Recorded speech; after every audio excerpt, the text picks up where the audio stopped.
Good morning, everybody. I'm going to call to order the North Topsail Beach Board of Aldermen meeting. It's our first budget workshop, and it's March 14th, 2023. So do I have an approval? Do I have a motion to approve the agenda? So moved.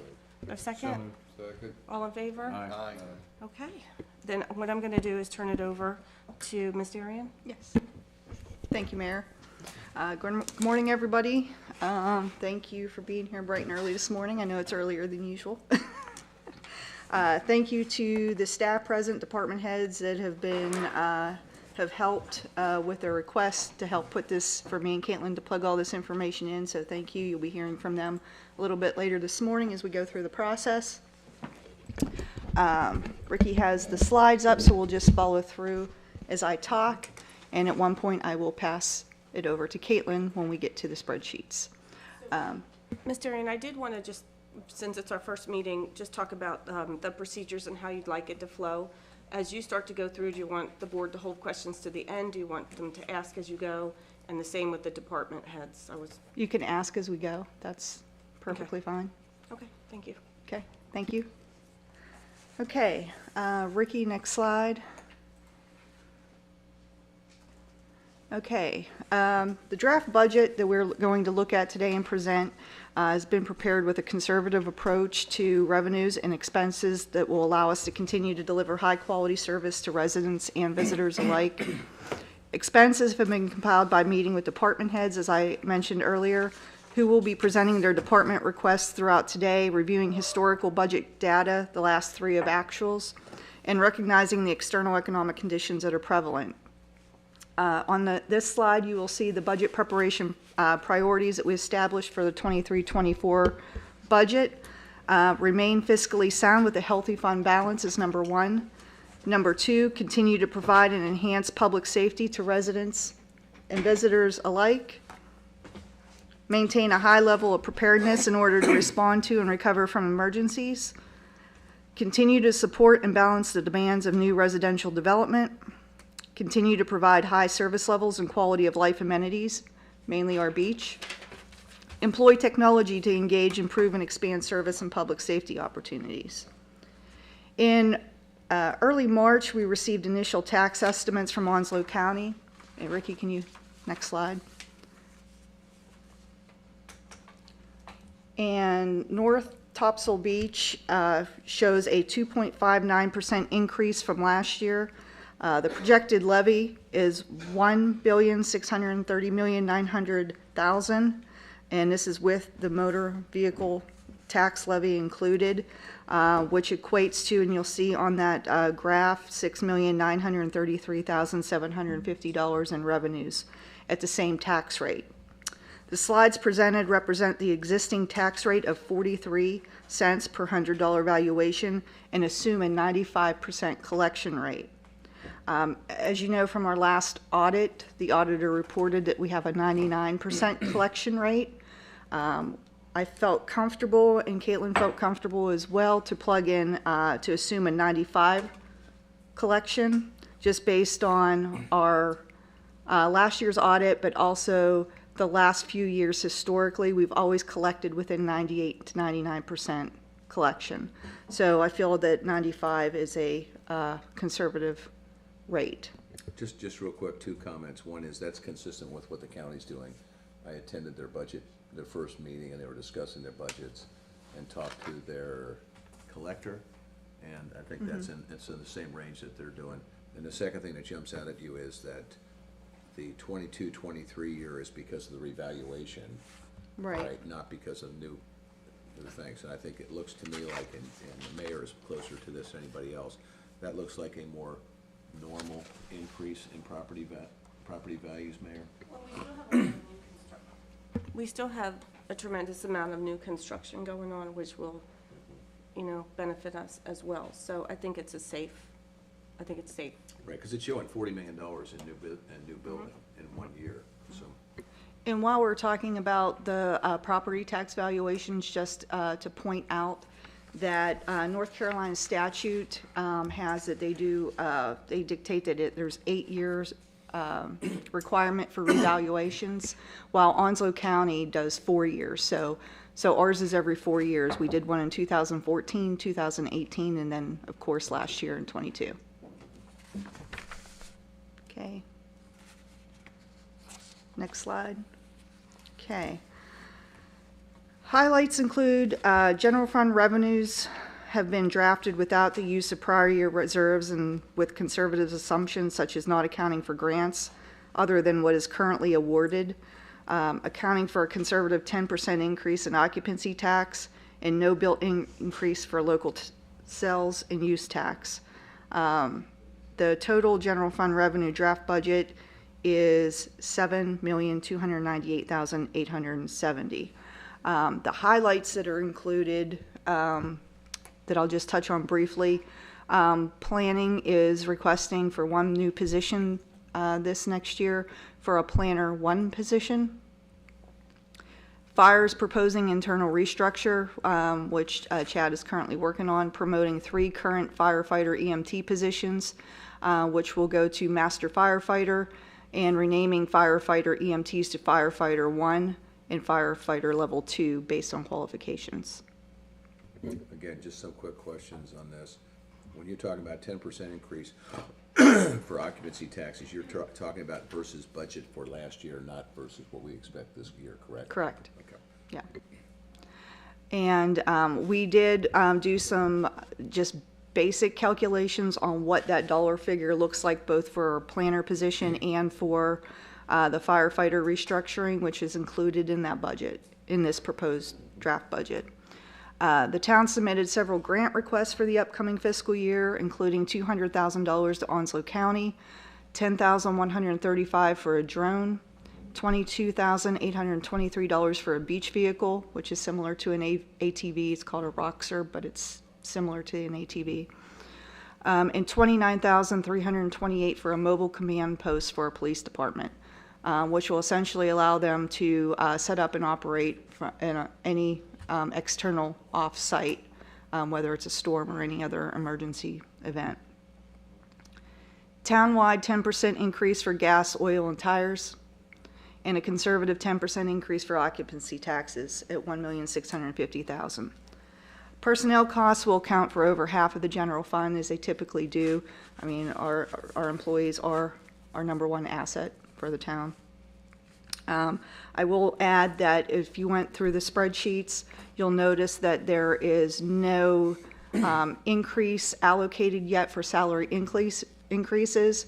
Those will be forthcoming in the next budget meetings in April. While we have some knowns right now, such as a slight increase for Orbit, which is the retirement, we're waiting on insurance numbers and working on other things that will go into the complete employee package. So we just don't want to just throw a number in there. We want to fully vet everything and, of course, talk to department heads more to see what may or may not be an interest that we're looking at, and then plug that in at the April meeting. I had a question about the Orbit. Is that amount that you have budgeted, is that the town's and the employees' contribution, or is that just the town's contribution? Because it seemed high from when I was a state employee. Just the towns. Then they've gone up quite a bit, because it used to be in the 8% range. You should have worked longer, Fred. He told me that last time. Just real quick, so Carter's gonna be here tomorrow. Correct. Is he gonna give us, I mean, part of, I think, our decision-making on this is gonna be what we see inflation looking like, you know, those kind of things. I know that the county is struggling with that as well. I don't know what they're doing yet. I've tried to reach out to them to get an idea. But as you remember, last year, they did a 10% across the board plus raises. The so. county right now is looking at, I've spoke to them, and they're looking at a 1 to 2% increase, and that's going to be max and they're not sure at this point if they can do that right now. That's still being. Plus COLA, or that's it? No, that's it. So they're still going through the process, of course, just like we are, but that is the initial discussions that they're having right now. Wow. They must be strapped in. I will also note that in looking at personnel in general, we went back and looked at the MAP study that was done a few years back that the town initiated. We reached back out to them to see if it made sense at this point to reopen that, re-engage, start another study, to look at the pays, to look at positions if more, if more people are needed in certain departments. Based on our discussions with them, it does not seem, I would not advise us going forward with that until 2 years from now. One reason, main reason being is that even though the town passed and they enacted the recommendations from the study with the pay bands did not stay stagnant each year. So every time that the town approved a cost of living adjustment increase, that band increased. Oh, okay. So it's, so you haven't, yes, it's self-adjusting, you haven't been remaining stagnant. So 2 years from now, I foresee the need that we will need to relook at that again, pay-wise, but then also operations-wise. So that will be coming down the road 2 years as I foresee it right now.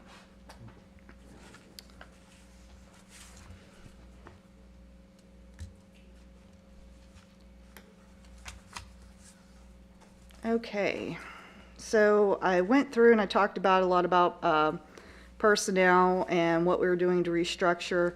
This slide, you can see just a pie chart of the overall general fund expenditure projections. We're looking at $6,504,759. The draft 23-24 budget reflects an overall decrease of 7.86%, or $794,111 under fiscal year 22-23 operating budget. Now, you will notice, if you can go to the next slide, Ricky. That's before you've adjusted it for inflation. We do have, we have accounted for, Compensation piece of it. yes, correct, yes. But we do have items in there that do account for inflation, not just everything at this point, just like I mentioned, gas, oil, tires, things like that, we have accounted for and And captured. that doesn't have all the capital items that we may look at down the. This is just general fund. This is general fund, and I'll touch on where you're a slide or two ahead of me. So With the yeah. capital assets that are included that will be cash slated in the next fiscal year. So what I was gonna suggest, and what I've started to do, is just write down what I know I wanna ask questions about. Let's let Alice get through the slides first, and then, we'll have our list of questions if we have any. Okay. Thank you. Perfect. Okay. So you can see on the general fund summary, of course, we're assuming current tax rate of 43 cents per $100 valuation. Like I said, with the same tax rate, 26 is assigned to the general fund. Now, we did leave, like you could see at the bottom of this slide, the difference of $794,111. We left that, we did not plug anything into contingency because this will allow the board to have a discussion to determine how much you want to include in contingency and how much you may want to allocate towards capital items, such as with the new fire station build. So you may want to allocate more pennies to Fund 12 versus the general fund. Okay. So that's an item for discussion. When you're looking at the differences from the current year, you can see, you can go down administration department again. These numbers are going to fluctuate a little bit, particularly going into the April meeting, just because we don't have salaries in there yet. So it will fluctuate. One reason why you might see a little bit of decrease right now in administration, other than the salaries, is we did, as you know, create an IT position this year, which was new for the town. And we pulled everything from that was IT related into its own department. So pulling that from administration and pulling it into its own department so you could fully see what everything entails with IT. Let's see, inspections department, I will note where you see a 32.88% decrease. Last year, if you recall, there was a lot of money allocated for condemnations. Luckily, and with Ralph's due diligence this past year, he's worked with the contractors, and the market itself has helped with people either buying the properties or fixing them up. So we have not had to engage the owners and go down the road of condemnation. We do still have a few. We still do have, we have in this upcoming proposed budget, we have 2 properties slated. So we do have money allocated for 2 at this point in the proposed budget. But you'll see a significant decrease in that just because the list has dwindled down significantly. Very good news. Let's see. Public buildings. That's showing a 24.32% decrease. We increased this significantly last year, and that was for the renovations to the fire station, the North End Fire Station, not the one that we're tearing down, Fire Station 2, but the other one. We had allocated $350,000 for much-needed repairs. Those are in progress as we speak. Chad is still working through those. We also will have an additional $150,000 in this proposed budget. But it went down significantly because it's just not the same. We're not having to invest the same amount of money.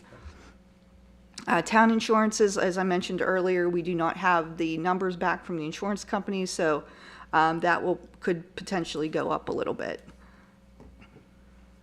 Police department, again, we don't have salaries plugged in. Also, as you know, we have 1 vehicle slated for this proposed budget, but we just acquired the 2 that were initially slated to be in this budget, but since they came in early, we talked at the last board meeting, we were able to take those out. Let's see, Public Works Department, there was a significant amount of investment that was put into that department last year as far as equipment goes. Just based on prior years, there was not requests made to the board for equipment replacements that were much needed. We made a significant investment last year. We're still making an investment this year, and I'll go over a couple pieces of the equipment, and Scott will expand on that, but not to the extent as we had to dive into last year. Public streets, 8.51% decrease. As you know, we purchased a street sweeper last year. So that was another capital item that was checked off the list that we were able to obtain and now start. We've been maintaining our pathways at a more effective, better level of maintenance, providing better level of maintenance. Okay. Fire department, 9.20%. Again, let's see. That was just based on the cascade system we put into the budget for a grant. The cascade system was not awarded. We did get awarded $78,000 that I reported on at the last budget or last board meeting. But the cascade system was not approved, but we are reapplying for that, and we don't feel the need to keep adding that in the budget because it's for the fire station that's being condemned or being demolished, so we don't want to purchase it and then we don't have any place to store it. So we're going to keep trying to get grants for the next couple years for that. That might be an item that reappears on your budget 2 years from now for the cascade system. Any questions on that? You skipped over recreation. Did I miss that? 620. 620, yes. Recreation, 27.7% increase. We have been increasing that just based on, and do you have in there for the Christmas? Yes, thank you. The docks that were within Rodney Mills Park and Richard Peters Park. We have a significant investment to Richard Peters Park in this budget for $80,000 in repairs. As you know, we're going through the facility building right now at Richard Peters Park, where we're renovating the restrooms, replacing the roofs, and we're basically replaced all the boardwalks on the stairways and the ramps because of the condition. So next year, while we tackled that this year, next fiscal year, we're gonna be tackling the docks just like we did the restroom facilities. So questions in there? You mentioned a couple times salaries. Are you specifically saying that you said salaries aren't in there, but I think what you meant was salary increases? Salary increases. So the base salaries yes. are there? Yes, base salaries are in there, That's but what I thought. recommended increase is not at this time. That's what I thought. Thank you. Okay, next slide. I have a think we're on question questions now. about the fire department. With the construction and having to rent facilities and, you know, extra expense while the new building is being constructed, is that part of the fire department budget, or is that cost coming from somewhere No, else? it's coming out of public buildings. And that is, we've got 24,000 allocated in that for next fiscal year. That's in the draft budget. The- I'm sorry, Go ahead. No, I was gonna say two things. One is you're gonna get into the detail of this, so as we go through. Yeah. The second thing that when I'm looking at this, if we're looking at this, basically what you're telling us when we do the stuff is that we're gonna be flat, close to it, because we have no contingency in here, which is half of what, give or take, half of what the difference is. And plus you haven't done salaries or, you know, any increases in here. So we're probably gonna be flat. Caitlin, does it sound maybe a little bit down, what we've got? And then the second thing is, this is a cash budget. It's not a capital budget. It's Yes. cash in, cash out. So as we're looking at these things, we're looking strictly at what goes in and out from a cash position, correct? Okay. Yeah. All right, sorry, go ahead. And the next slide is capital assets within a general fund. These are, like you said, cash. These are things that we're paying cash for. We're not borrowing money to pay for. The exterior of the north end fire station, 150,000 that I mentioned. We're focusing right now on the roof and the interior of that building. So next year will be the outer shell. Public Works F450 dump truck, 64,000.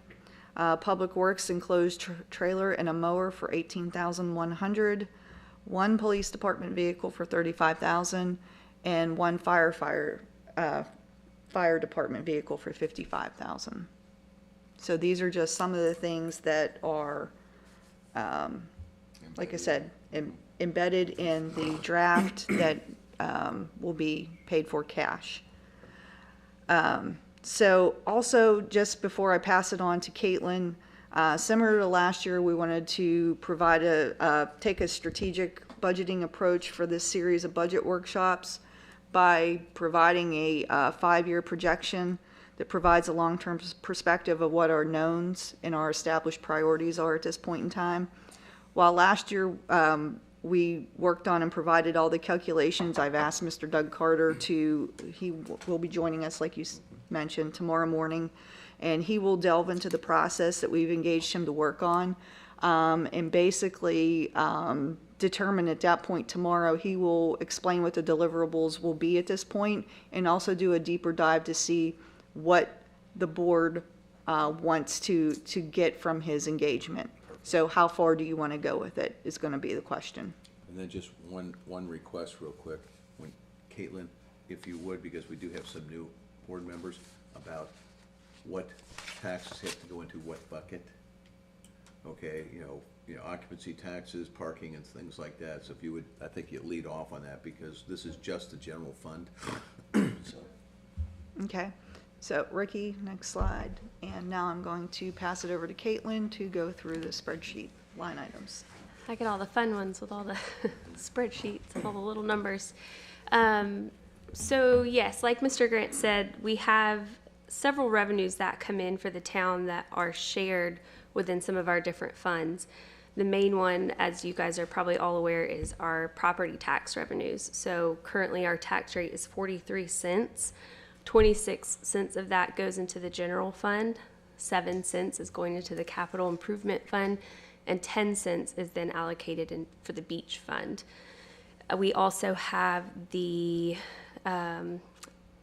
local sales and use tax that is divided between the two funds. It is 74.5% into the general fund, and the remainder goes into the beach fund, more formally known as the Shoreline Protection Fund.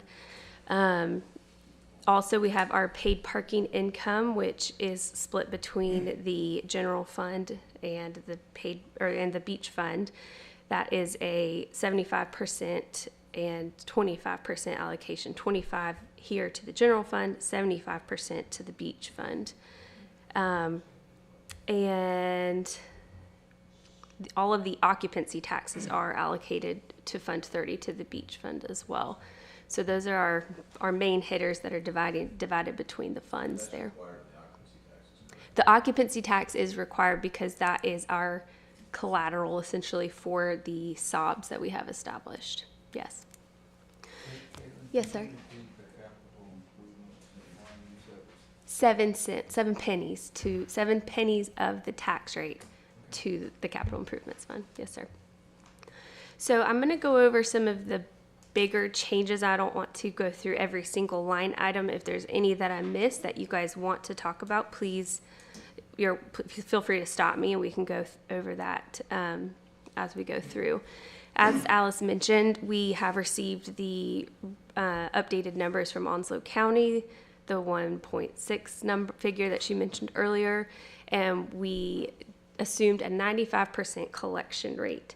So with the 43 cents still represented here, you'll see the increase, but it is still the same tax rate and the same amount of pennies going into the funds. That is the 3.9 figure there you see at the top.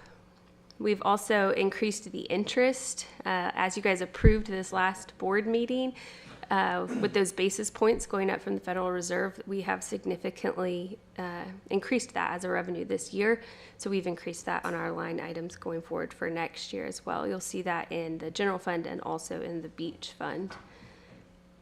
Let's see, as I also mentioned, the local sales and use tax, we've kept that the same as of now. That is something that we are keeping an eye on these next couple of months to see if we want to conservatively leave that the same or give a slight increase for next fiscal year. So that may be one that you see increase in the next at the next workshop. Also, our Powell bill allocations that we receive from the state, those have come in higher this past year, so we have increased that slightly. And as a refresher, that is funds that we receive from the state for maintaining and taking care of state roads. Let's see, our paid parking. We were optimistic this year, and it has come in a little lower than we originally intended. What Alice and I did was we figured the average collections to date for this fiscal year and plugged that in for the remainder of the fiscal year, kind of assuming that this year is our worst case scenario and that we can only go up is the hope. So the figure that you have here is $448,500 total of parking revenue collections. 25% being represented in the general fund, again, 75% represented in Fund 30. Hopefully that will come in higher, but we wanted to represent the worst case scenario for the paid parking. We are still reviewing the planning department fees and the inspection department fees with the department heads to ensure that those figures are accurate. While we are my question was, well, we're almost at build out. Should we be lessening these permit fees? But Mr. Allen made the great comment that while we are almost at build out, a lot of people now are buying the houses, knocking down the old ones and rebuilding. So he thinks that that figure is still accurate. So but we're still going through those with the department heads. And yeah, I haven't received every year we have the NCDOT grass mowing agreement with the state, and that is for our Public Works Department to mow and maintain the grass portions of these state roads. That is an agreed upon amount, and I haven't received that new contract for the upcoming fiscal year, so that item will change as well. That brings us in at $7,298,870 in our anticipated revenues. Yes, sir. Just quick question for you. Garbage collection fees, that's the in and out? That's the in and out, That's yes. in and out, right? Is there something in there about, I thought, isn't there some kind of inflation adjustment and something like that? There is, and Alice and I talked about that. I think it is up to 3%. So we'll be taking a look at that as well and making sure that that's properly allocated. Yes, exactly. Caitlin, my only question so far, and it sounds like you guys haven't finished with the departments in this aspect, but it looks like we went down on our fees, our compliance fees and violation fees. Yes, we did in regards to the fire and the code, and for the fire, we did talk to the chief, and we had that higher than probably was properly represented with the amount of commercial properties that we have in the town. And it's not the violation, it's a fee of $75. That was just an unrealistic number going into So that. we're just we correcting that. corrected that one. And then the code enforcement, it was formerly named parking/code enforcement. So a lot of that dollar amount was represented in the parking aspect of that fee. And so now that we have that outsourced to auto, that aspect of the cost has gone down, or aspect of the revenue has gone down. Okay. And now we're more properly representing the code enforcement fees that we expect to collect. Okay, thank you. But yes, of course. Any other questions before we move on? Okay, so next slide, please, Ricky. So here we have the governing body, and much like last year, we have the spreadsheet represented and also the pie chart just as a visual. The largest expense here that you'll see is our professional services. This is our cost for our auditor, or not our auditor, our attorney, excuse me. And also we have a retainer set aside for the Carters in that figure. We have our tax collection and refunds as our second figure there, the $70,000. We have an agreement with Onslow County for a 1% fee that we pay them to bill and collect our property taxes, which is an amazing rate. I think it's still from when it originated with the town, and we benefit significantly from that. We also have the next line item there is the personnel cost. So we have it's slated as salaries for you all. Currently, you guys are each at $500 every month. And then there's also the board stipend in there, which is quarterly, which I owe you. So those are all slated to remain the same. I know that is something of discussion every year. We can go through that. Caitlin, the donations to other agencies, is that just the Chamber of Commerce? We have and the the chamber. byways? No, we have the chamber at $2,500 here, Jazz Festival for $1,000, and then the Beach Clean Initiative for $2,500. Thank you. Yes, ma'am. Caitlin, is the board training and travel, Microphone. is the board training and travel, is that different than attending professional conferences such as NC Byways? It is different. Okay. Yes, we have beach-related conferences slated elsewhere in the travel accommodating those. This would be more for ethic classes, any type of required training for you all as a board would live here. Okay. Yes, Fund 30 is where the beach conferences now live. Yes. Any other questions or discussions? Okay. We'll move on then to administration, please.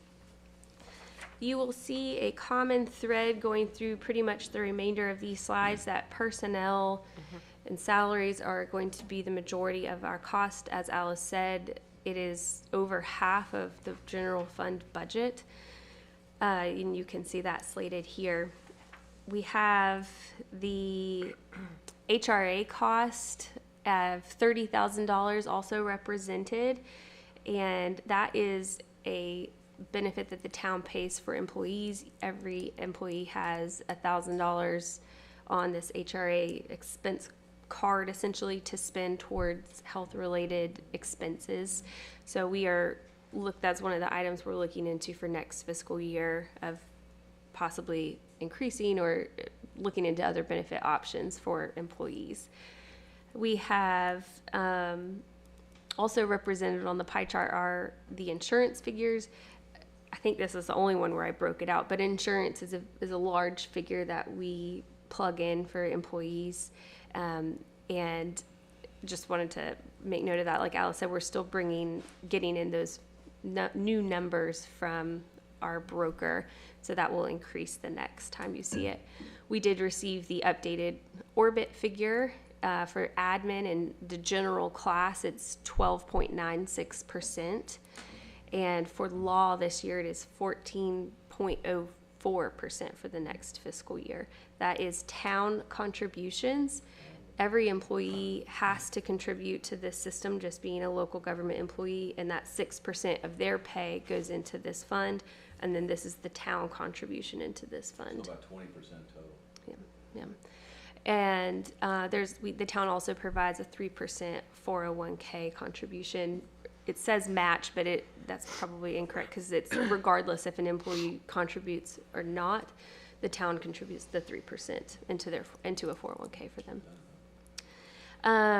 We have increased our tuition reimbursement. Saw that, I'm thrilled to see that. Yes, yeah. Since I've been here, I haven't had anybody show any interest, but I've got a person that's shown interest, so I'm so excited. That was gonna be my question, because I know we talk about this each year, and I know that the department heads encourage their folks to go, but we Right. haven't been using it, so. Yeah. That's So, nice. so you'll probably see in the next couple of months, we'll have to implement a better policy. It's in our personnel policy, but it needs to be a little more robust, in my opinion. So you'll see that forthcoming to kind of lay out some more ground rules, and hopefully more employees take advantage of it. I think it's a good offering. Yes. Let's see, skimming down through here, a lot of the other items remain the same. Like Alice said, we broke IT out of administration this year. It is now Ricky and his costs, and then all associated contracted services, dues and subscriptions. So that's going to be the website. We'll go into his later. I won't start going in there, but that is why there is a slight decrease, because some of those funds have moved elsewhere. We've also done a 10% town-wide increase on the gas, oil, and tires, so you'll see that represented. And we have the $10,000 you'll see in the capital outlay line item. I think that's up there. There's the cost of the drone that Alice mentioned that we have a grant in for. If we do not receive the grant, we still plan on going forward with purchasing this drone, which is for the administrative purposes for the town. I got a dumb question. What consumables? Consumables is any type of consumable item for the town. So any type of food items like you see behind me here, that all will get coded there. Christmas party would get coded there. We did a staff appreciation with the barbecue a couple months back. That would live there. Any type of food consumable type So item. it's employee appreciation or? Somewhat what is that? employee appreciate. I mean, like this food here will be for that. The food that we had at the Christmas party, that would live there. We've tried to clean that up and really make, pallets of water that we purchase, that Public Works purchases, that goes there and that goes out to the staff. So town/staff consumable items. But it's not office supplies like copy paper, pens, and pencils? Correct. Yes, not office supplies. That lives in the department supply line item, or office supply expense, I think it's named here. We have $6,000 slated for that. Okay. And then that is also for planning, inspections, IT, anybody within this physical building that would use those types of items. Yes, sir. Any other questions on administration? Okay. I guess being new, I have this is my first time through this. Yeah. Employee engagement, what does that mean? We have that set aside for different types of opportunities that we would use to engage employees. Alice, do you want to speak to that? Also, it's also used for any overflow with, like, if we have any additional dinners, employee recognition dinners, that money can be used in addition to consumables. But also, some of the things that we've been looking at is, just as an example, benefits offered to employees, if we have any like group outings, or if we offer, like the town did at one point, spinning on Sunshine, did a spinning class for employees. So anything of that nature. We've used it in the past to purchase for this fiscal year that we're in now for Veridesks. Because a lot of people, it's what employees say that have an interest in. So we would use this money to account for that. So anything like that. Does that make sense? Yes. Okay. Sort of a catch-all. Yeah. Yep. Okay, so the next slide, and before Ricky jumps up here, I also wanted to mention that there is an elections department. I did not put a slide up for that because it was $0 last year and now it's $5,000, so it would just be one color pie chart, nothing really visually to look at. But there has been $5,000 allocated for elections this upcoming year, as we will have elections. So with that, I will turn it over to Ricky if you want to come on up and tell the board about IT.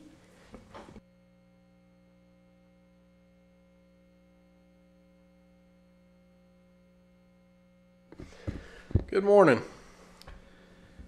Okay, so are we going over what we have in this budget or some of the past stuff?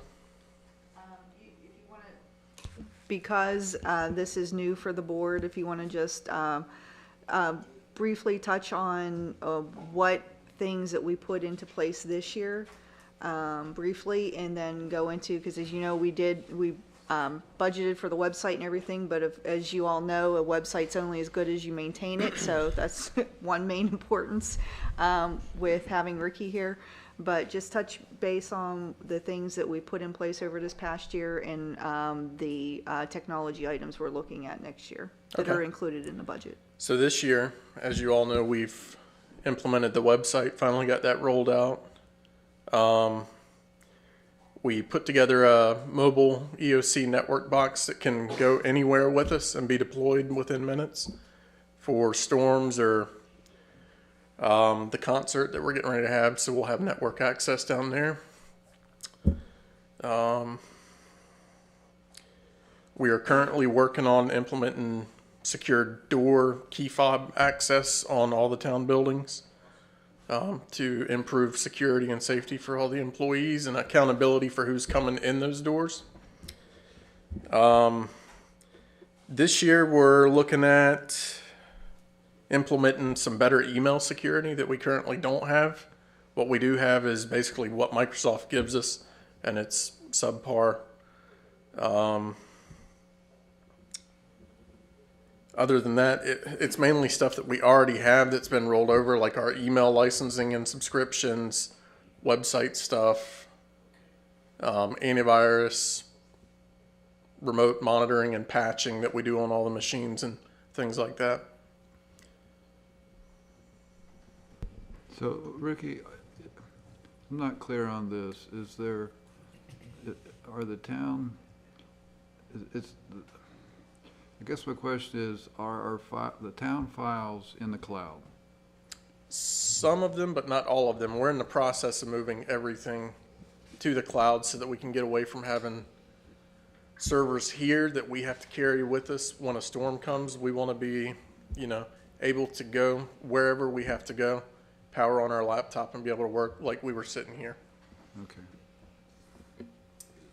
You done, Mike? I had a quick question.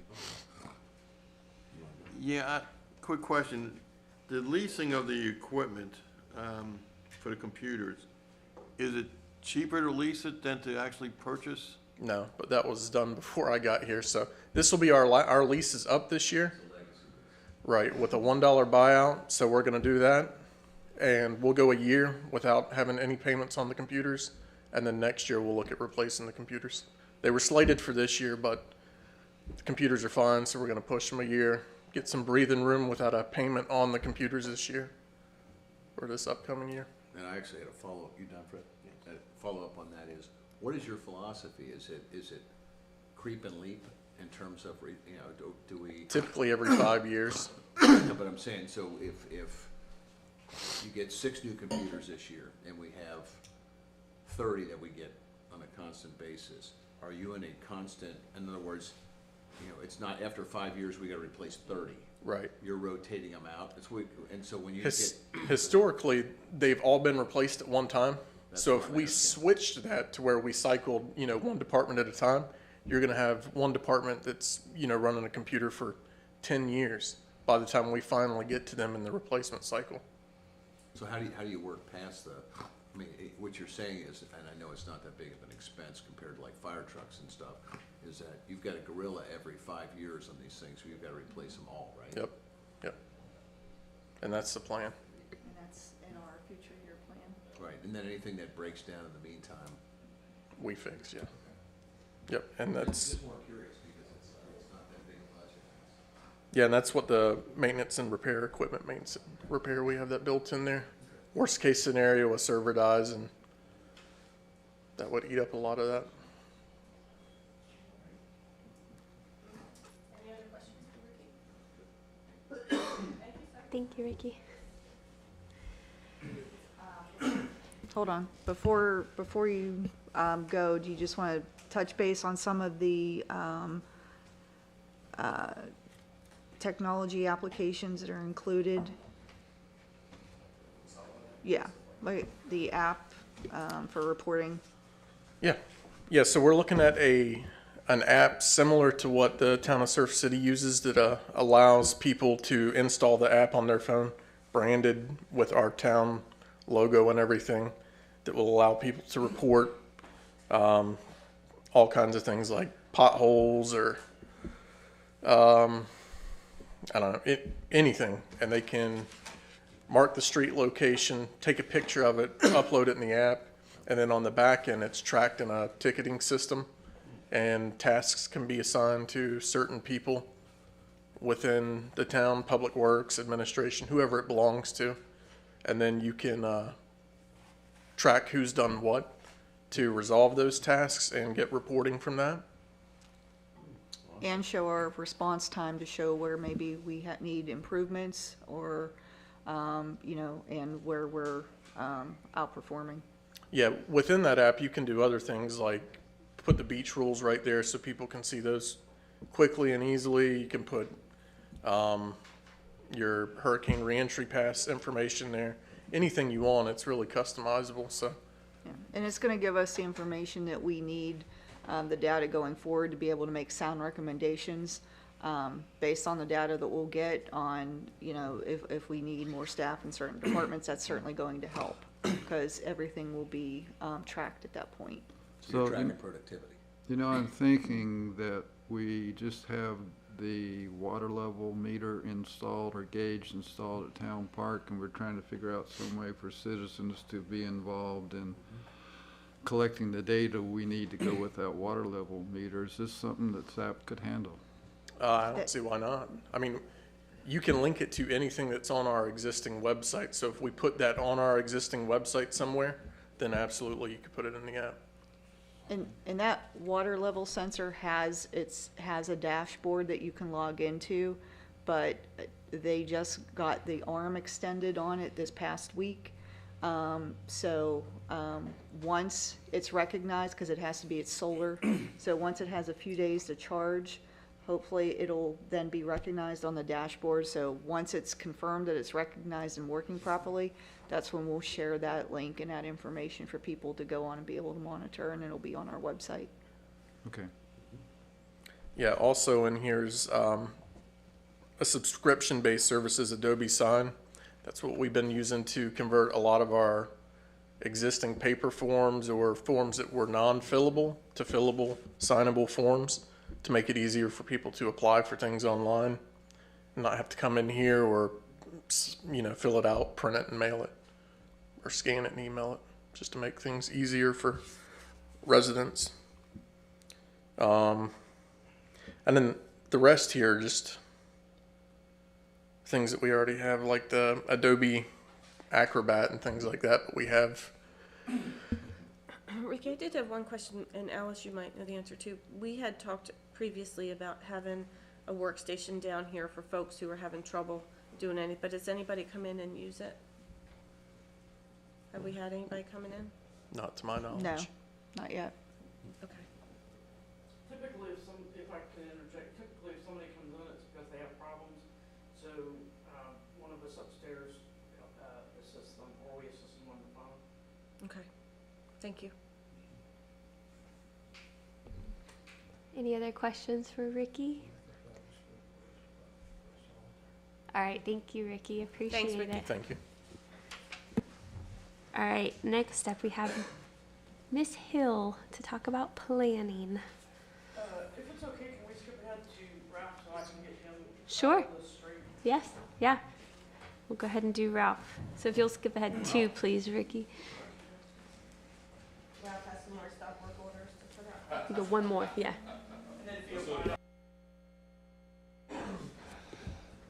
Good morning, Board. I really don't have any presentation for you this morning. My budget is pretty much straightforward, so I really am here to answer any questions you may have.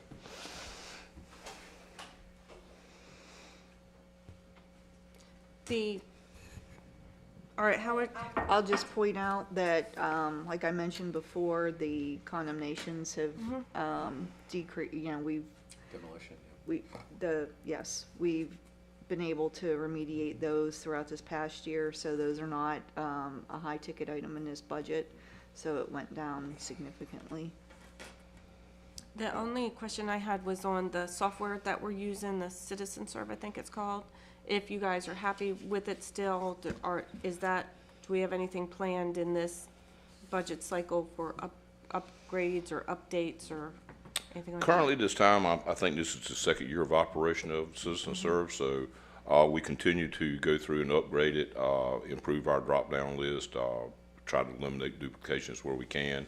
The town manager and I and Caitlin had talked about looking possibly at some newer software out there to see what was available to us.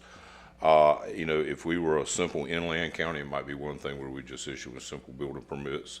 With the CAMA, FEMA, Army Corps of Engineers, with all the different state and federal agencies we deal with here, I just don't see a simple permitting process. I just don't believe it's possible with the nature of, and particularly the level of enforcement here. One thing we had talked about, I've gone in and looked at our other communities where we have. Would like to go back in our software program and maybe come up with something. How do I get a permit to put a fence in? How do I get a permit for an accessory building? Do I need a permit? Hot tub, a swimming pool. In other words, let's look at maybe breaking it down and having something simpler to read. I don't think it's necessary that you read through 6 pages of something that's pretty simple, so to speak. So I would like to go in and maybe improve our system to make it a little more user-friendly. That's what I was thinking. It sounds like in talking with Kate over the last couple years that they've been pretty responsive to requests that we've had to try and customize it slightly for the Yeah, she's things. gone in several times since I've been here, a little bit over a year now, and asked for, and we've been able to refine that system. So I think we'll just continue on that path now, Okay. rather than trying to reinvent the wheel. However, I'm always up for suggestions on making things simpler. I would prefer not to have somebody have to read through 6 pages on the computer if they're simply trying to find out, do they have to get a permit for the accessory building? Do I have to get a permit for a fence? Things of that nature. The more complicated ones, general contractors are accustomed to. And we're still going to have to help the occasional property owner or citizen who's pulling that one probably first only permit they'll ever do. So you're looking like a keyword search? No, I was just wondering if You they're can put in having. like pool permit and that goes right to that section. I wasn't looking for that. Sounds like they're Okay. looking for some way to make it easier for folks to understand exactly what paperwork they have to I would simply submit like to for make it, what. if I could find ways to make it more friendly as. And then what's the debt service? Caught me off guard. The debt service, there last year, this current fiscal year, we finished paying off a few vehicles. There was a loan with BB&T Truist, so it was an inspector truck, public works truck, and then 2 or 3 police vehicles, so that's now paid off. Okay, Yes. just curious. The only other thing that we had discussed about, and I think it's probably gonna show up in planning, we had looked at our fee schedule as far as other avenues to increase revenue. One thing that came to mind, and one thing that Kate spends a lot of time doing, seems like contractor changeouts on the existing permits. A lot of times, general contractors will simply put a name in just for the purpose of getting a permit. Then we find out that's really not the electrician, that's really not the plumber, that's really not the mechanical contractor. So unfortunately, a lot of time, Kate has to spend going back and making these changes, and we have now a proposal in to put that in Yeah, our fee schedule. I had forwarded that to her. Surf City just changed their fee for that same type of thing, and yeah, I do agree. Right, it'll offset staff time also, and hopefully maybe cure some people on just sticking a name in there. And what about, is there any talk about putting any of the information online to cut down on some of the public records requests? So for example, if I am listing a house for sale in Jacksonville, I can go onto the website and pull all the permits associated with that home. Not at this time. Most, unfortunately, I don't know how to say this nicely, but unfortunately, a lot of our public records requests seem to have to do with, I'm mad with my neighbor, I don't like okay. what I see. Not transaction Yeah, based. unfortunately, a lot of reasons for public requests sometimes aren't of a nice nature, so to speak. Okay. I don't have any other questions. Any other questions for Ralph? I have a comment. I'm just surprised that people would do such a thing as to put the name of a contractor on a permit request and then use somebody else. That just boggles the mind, and I am being facetious and sarcastic. Yes, We're gonna call you Pollyanna for a minute, so. it's kind of like getting money out of the ATM machine. I'll just keep hitting buttons until I can get my money out. I just like that you're going after these folks, that's all. I'm That's looking why at it I as was- a deterrent. And doing your job. I really like your approach. I But will that's thank you. why I I was appreciate surprised, that. Tom, to see some of our fees for enforcement go down, because I feel like you guys are out there every day Right. trying to enforce that somebody didn't have a permit, and maybe they should, because there's a safety issue with what they're doing, and Right. I know you spend a lot of time educating, you both do. We spend a considerable amount of time. I think, I prefer as far as to shy away from enforcement and take advantage of educational opportunities when we can. It Until seems they like. don't listen, right? And I can tell you something about fines. Fines are one thing, but if you want to hurt, unfortunately, the way sometimes I'm able to cure something is say, tell you what, we just won't be doing any more inspections on this site until you get this matter resolved. I can fine you $25, $100, but you're talking about $1 million projects. That's not even going to stop anybody to even blink at me. Cost somebody a day of work. Now we might get somewhere. But here again, I prefer to negotiate things and try to work things out in the field, No, I agree. rather Thank you, than sir. using fines and enforcement and things of that nature. That we have to try and collect. Yes. And as far as the demolition, a lot of those, some of those on that preliminary list I was given were, I think, maybe eyesores, more or less. They didn't meet really the condemnation criteria due to property values just increasing tremendously over this past year. I was able to talk to a lot of property owners and share that information with them, and they started looking at it, and we're in a position of maybe this family cottage has come to an end. My father took care of it for all these years. He's gone now. Nobody in the family is really interested in maintaining the property any longer. And when you point out to them how much that property is worth, and if you demo the lot and turn around and resell it, here's kind of what you can expect. So I've tried to kind of like encourage the private sector to resolve a lot of these issues rather than us having to take that dirty trail of condemnation procedures. Well, I it looks to agree. me like the classic example is the one that's just north of the St. Moritz that had to be a tear down, and now they're completely redoing it. It really wasn't that, Ralph was in it too. I mean, it really Yeah, wasn't in that 4122. bad shape. It's just Except for the that, outside. the outside. Right. Substantial damage estimates. Well, it was well until they started trying to build a deck on the bid. Yeah, that had to stop, and that situation is in the process of being resolved. It was on Was that at the St. Moritz one? the next to it, yeah. Really? They were issued a stop work order. 4122 Island Drive, yes. And that one, I was pleasantly surprised. I mean, from the looks of outside, it looked like it was totally destroyed. When I went inside, it really wasn't that bad. So a lot of it was more aesthetically, and it fell well under the 50% as far as, substantial damage. And speaking of that, a lot of these properties, we've gone through change of ownerships recently with contractors or people who are looking in for investment purposes.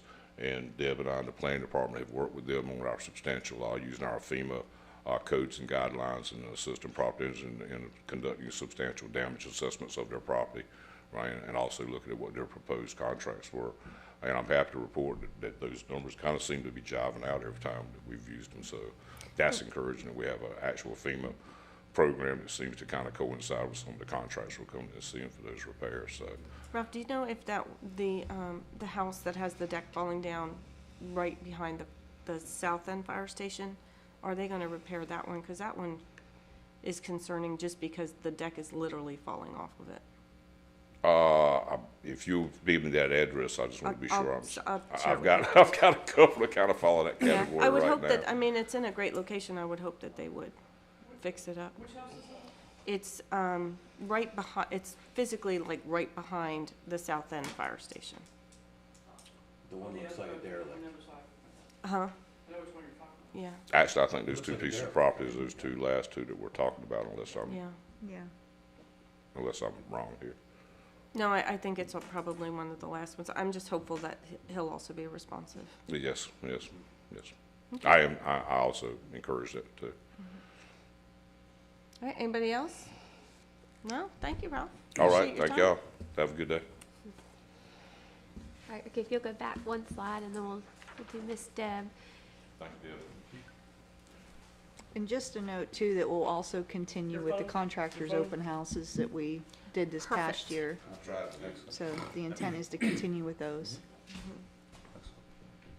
And actually, we may be able to open those up to, it's really, I know it's not closed, but anybody who is going to be doing improvements on their house, it's not a bad thing for them to come and understand so that they don't say, I didn't know, I Right. didn't know.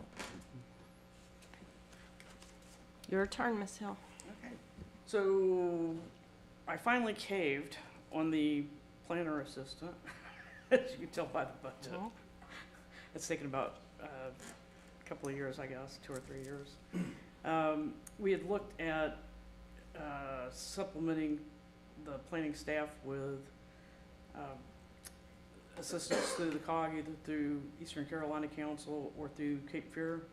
And with the hourly planning rates of being $110 an hour, and also them being very selective in just doing like subdivision plat review, some of the more mundane elemental planning task. It did not really seem to meet the needs of the department. It's really, I feel that it's really my job to carry on the routine functions of the planning department and still be able to meet the demand for projects, et cetera. So we came full circle, and I was talking to somebody with NFIP that happened to be a UNCW graduate. They got their degree in marine science and environmental sciences, and that kind of sparked it. And I thought, well, you know, I wish I had a young whippersnapper that had, you know, a background in formal education and, you know, coastal environment, was sensitive to the type of environment that we have the pleasure of living here in North Topsail Beach. So that's kind of the impetus on having that extra, where that planner position came from. We've looked at several other options, and that just seems to be the best investment, I think, at this point. It also gives the town the opportunity to train a planner. I'm not getting any younger. I keep throwing that out there to Alice, and she keeps telling me to shut up, so. So on the vehicles, we talked last year about a replacement on the planning truck. So we're going to inherit some police department vehicles for that. Other than that, I think everything is fairly status quo. When we were talking about the software, that software is such a market improvement over, citizen service software is such a market improvement over the DOS-based nightmare that we had used previously, for years and years and years. And it is anything that we ask or anything that we need, we seem to be able to get them to custom make for us or tailor make for us.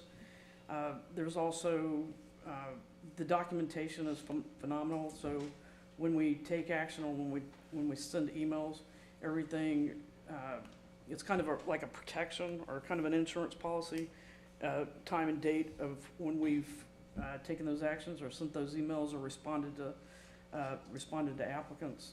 So that's probably one of the things that I think is a tremendous benefit.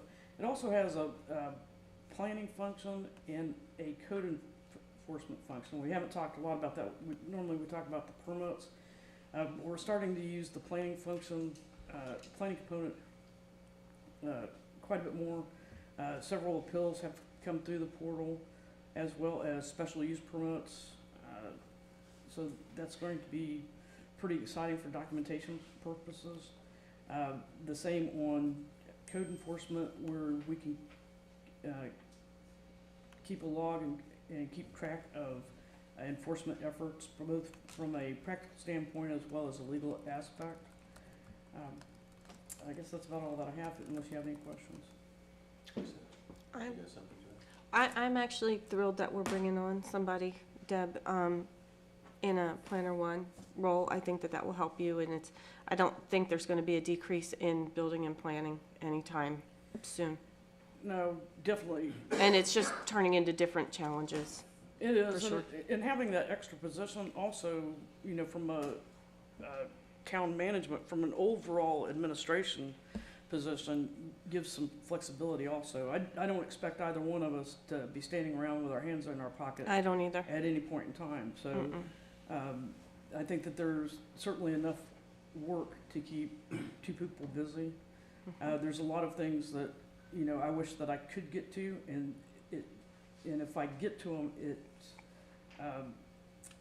it's not as soon as what I would like to have gotten to them. Well, and I would also say, just so the board knows, I mean, in some cases, we're able to share resources, like inspection resources, with other towns, like Surf City and Topsail Beach. But honestly, those planning departments are so slammed as well. If Deb wanted to take a week off, it would be very difficult to try and have somebody from a different, like from Surf City or Topsail Beach, fill in. So having this person, I think, is just, it's positive. I'm glad you caved. I feel almost, I feel almost ashamed. I mean, part of it is my ego, but the other part of it is I feel almost ashamed not being able to do all the things that, not just the demand, but all the things that, need to be done. So, caving and having to hire, an extra position, that's why, like I said, I thought we could get by with just doing a few hours a week from, one of the cogs, and whenever they're charging $110 an hour, and they only want to do plan review. That's not gonna help you. That's not gonna help me, because I can do plan review in my sleep. You know what I mean?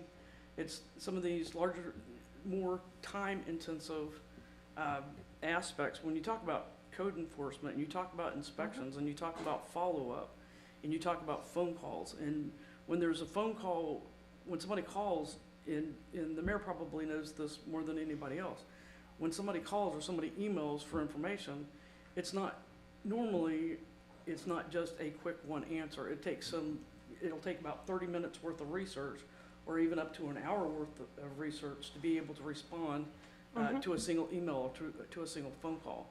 And that's one whole hour out of one full-time position's workday. Well, and the board may not know this, but just being in the field that I'm in, is the amount of calls that the planning department receives from either agents or from potential buyers or potential sellers does take a tremendous amount of time.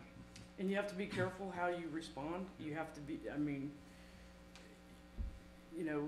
and these are potential citizens that are coming in. These are potential, property owners, taxpayers that are coming in.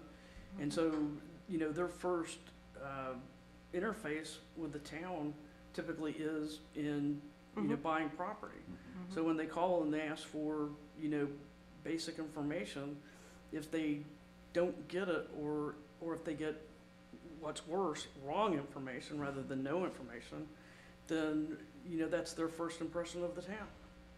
And that's one of the reasons I was wondering if having some of the public records online for people to be able to search and pull might save some time, but it just doesn't sound like that's the case. I think more importantly, and this is just my opinion, it's important to track those requests. And also some of the documents like, you know, plats of survey are proprietary. Oh, gotcha. Anything with the engineer's Yeah. seal on it. The building plans and that kind of stuff, yeah. So, But you see, know, it's funny, other counties, like Onso, you can pull that on Onso County. I've noticed that Surf City has theirs, they have their ECs online and something else online. And Makes my life real easy because I can save it and then just, here I know. you go. Here you And wanted the floor plan, here you go. right, and you can do it by address also. Yes. And I was thinking how I want to talk to them how they were able to do that, and I can only imagine that somebody had to sit there and individually do the files. I don't know, yeah. And I mean, I've got it on my that's another project in my head.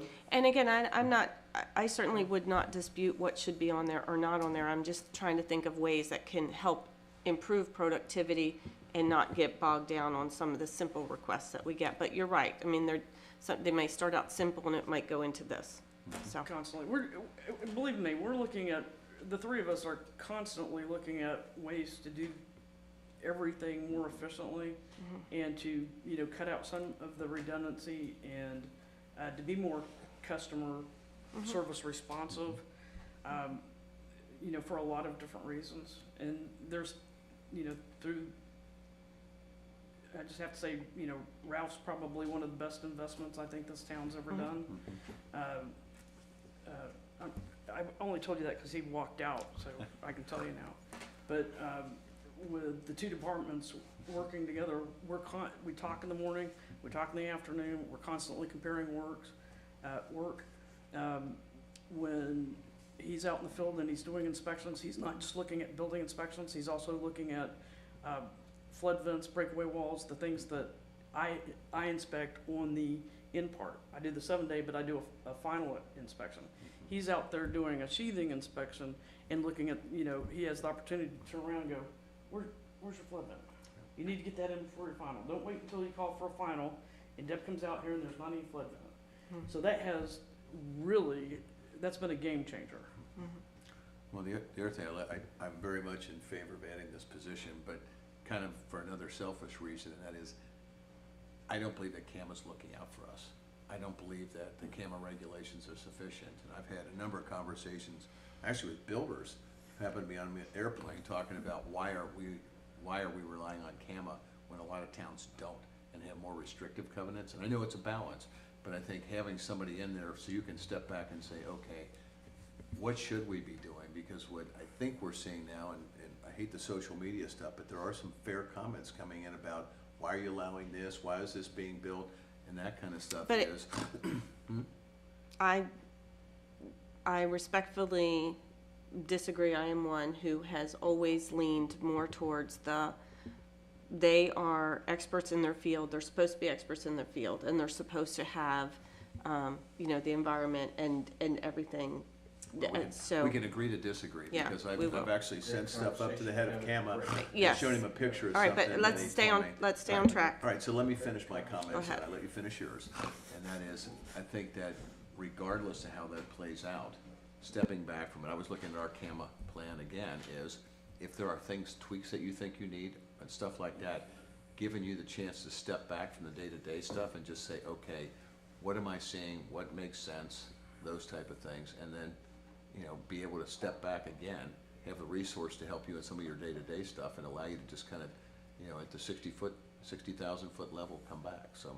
To be clear, I won't be stepping back from the day to day. I didn't expect that. I'm just, no, but I'm saying, but if you've got something that's more of a, I'm gonna call it paperwork type of thing, where you can have somebody that works for you. Right. Do some of that work for you, that just gives you a chance to kind of. That's right. That's why it was important, and we discussed what type of position to fill. And I advocated for specifically for a planner. I like that. Because it has to be somebody that has the skill set Right. and the ambition to become a planner. It's just not a seat filler. It's not no. Right. I agree. And certainly if they're in the environmental sciences, we can make a planner out of them if they have that interest. And it's just a matter of, we've got ECC to the north of us. We've got Chapel Hill to the west of us. We've got UNCW to the south of us. Initially, I thought that it would just be Wilmington, and then when I got to thinking about it, you never know who may be interested. There was a very young AICP fellow from Chapel Hill that I had the pleasure of interviewing several years ago. He is now the executive director for Cape Fear Cog. So everybody wants to be at the beach. The problem has become, and this was my concern, that we wouldn't be able to find anybody that could afford to live at the beach. And the cost of renting a decent place that someone would want to live in year round is $1,800 a month up. I'm sure the mayor can tell you about that. So that the affordability is a challenge, but as I think it was the town manager that told me that young people are resilient and creative. So I'm an old dog. I don't know how I'm going to do with a young pup, but You'll be fine. It'll be fine. I'll work on it. Thank you, Deb. Any other questions for Deb? Thank you. Thanks. Yep, CRS is coming up. We're getting ready to start CRS. So stand by. We hope to continue the standards for CRS this year. Thank you. Thank you. Do we want to do one more and then take a break, or do you guys want to take a break now till 10? Okay. All right. All right, Ricky, if you'll go ahead 2 slides then. Here we have our public buildings department, and I'll speak to it, and if there's anything you want to jump in, okay, and I'll let you do public works. So here is where our utilities for the town lie, and every year I do a dive into the utilities and base that on our averages, and so we're still trending on par with those. The one thing that Ricky forgot to mention was that we are adding fiber internet service this year. So you Nice. will see that increase there on the utility line item, and we feel like that's going to be a big benefit to the town to have that. We also have the buildings and ground maintenance and repair line item increase. That is encompassing $12,000 for a new public works roof. It was built around the same time that South End Fire Department was. Come on up. So we are encompassing that within that line item, also including regular maintenance and repair for all of our other town buildings. So the North End Fire Station will get a new roof. North End is currently getting a new roof, and then Public Works next Public fiscal Works, year okay. will get a new roof. Okay. Good morning. Good morning. I just want to thank y'all for having me. March 7th marks 1 year, so yay. Yay, congratulations. Yeah, so the roof on our building, I was trying to get the history, digging through all our files stashed away in Public Works. I believe the fire department was built in '86, Station 2, and then our building was built in '87-ish. We are in need of a roof. We have,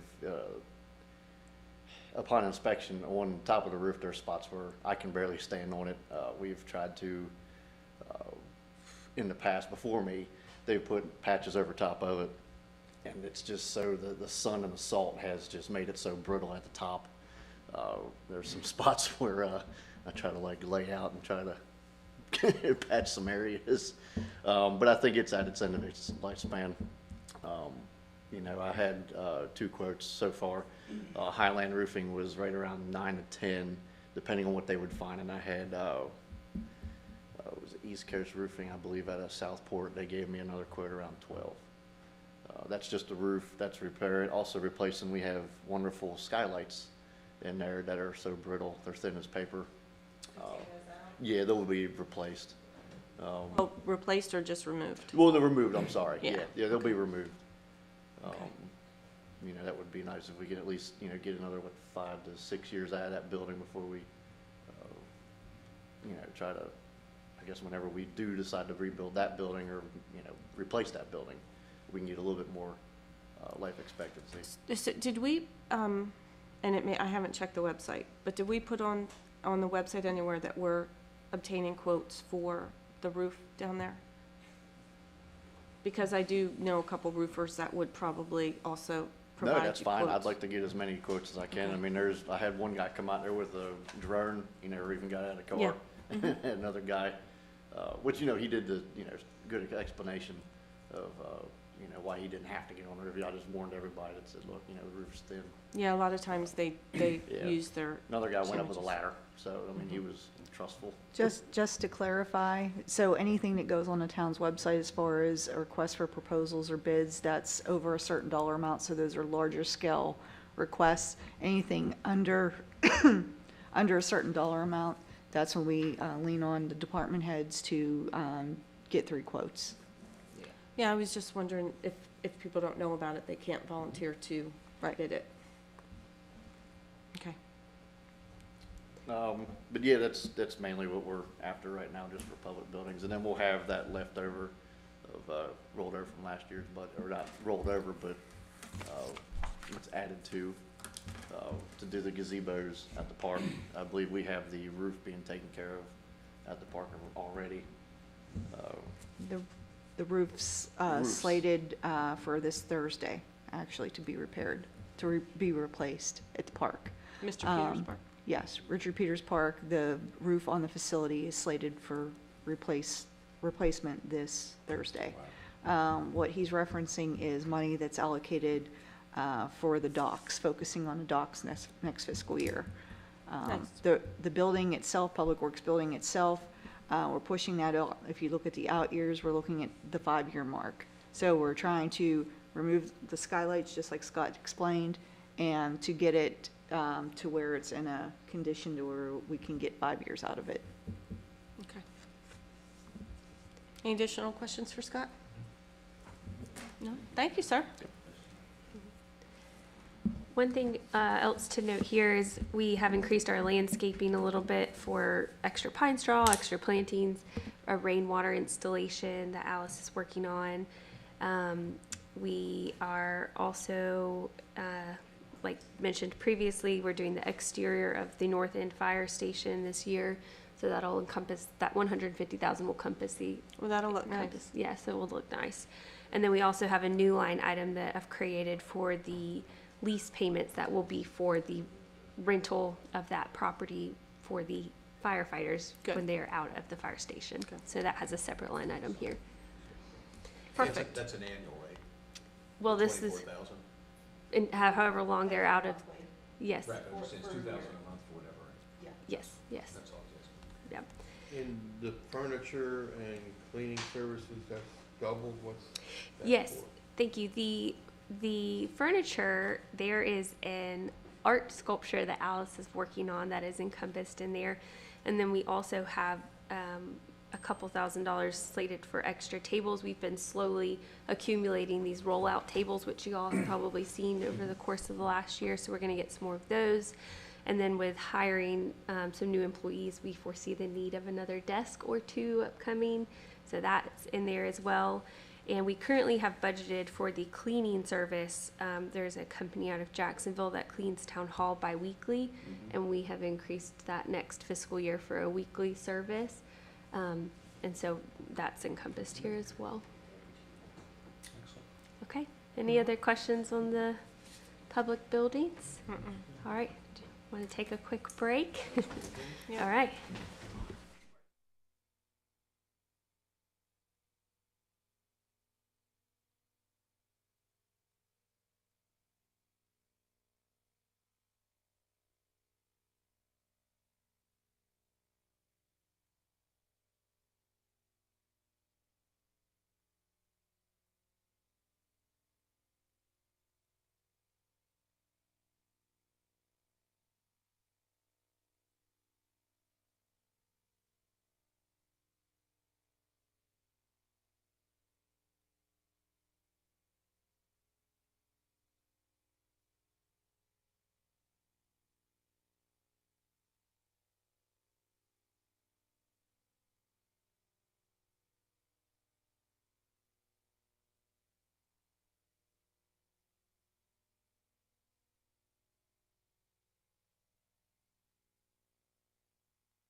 up on town insurances.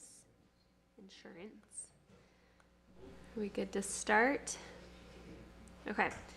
So, like Alice mentioned previously, we are still working on getting a lot of these figures back.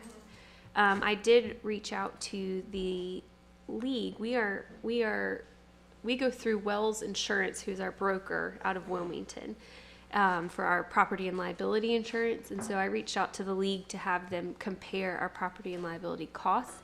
And they said that they couldn't touch what we had, that we have a really great policy and that we're looking really good in the league's eyes. So they wouldn't even offer us insurance because they couldn't match our rate of what we have. So that was reassuring.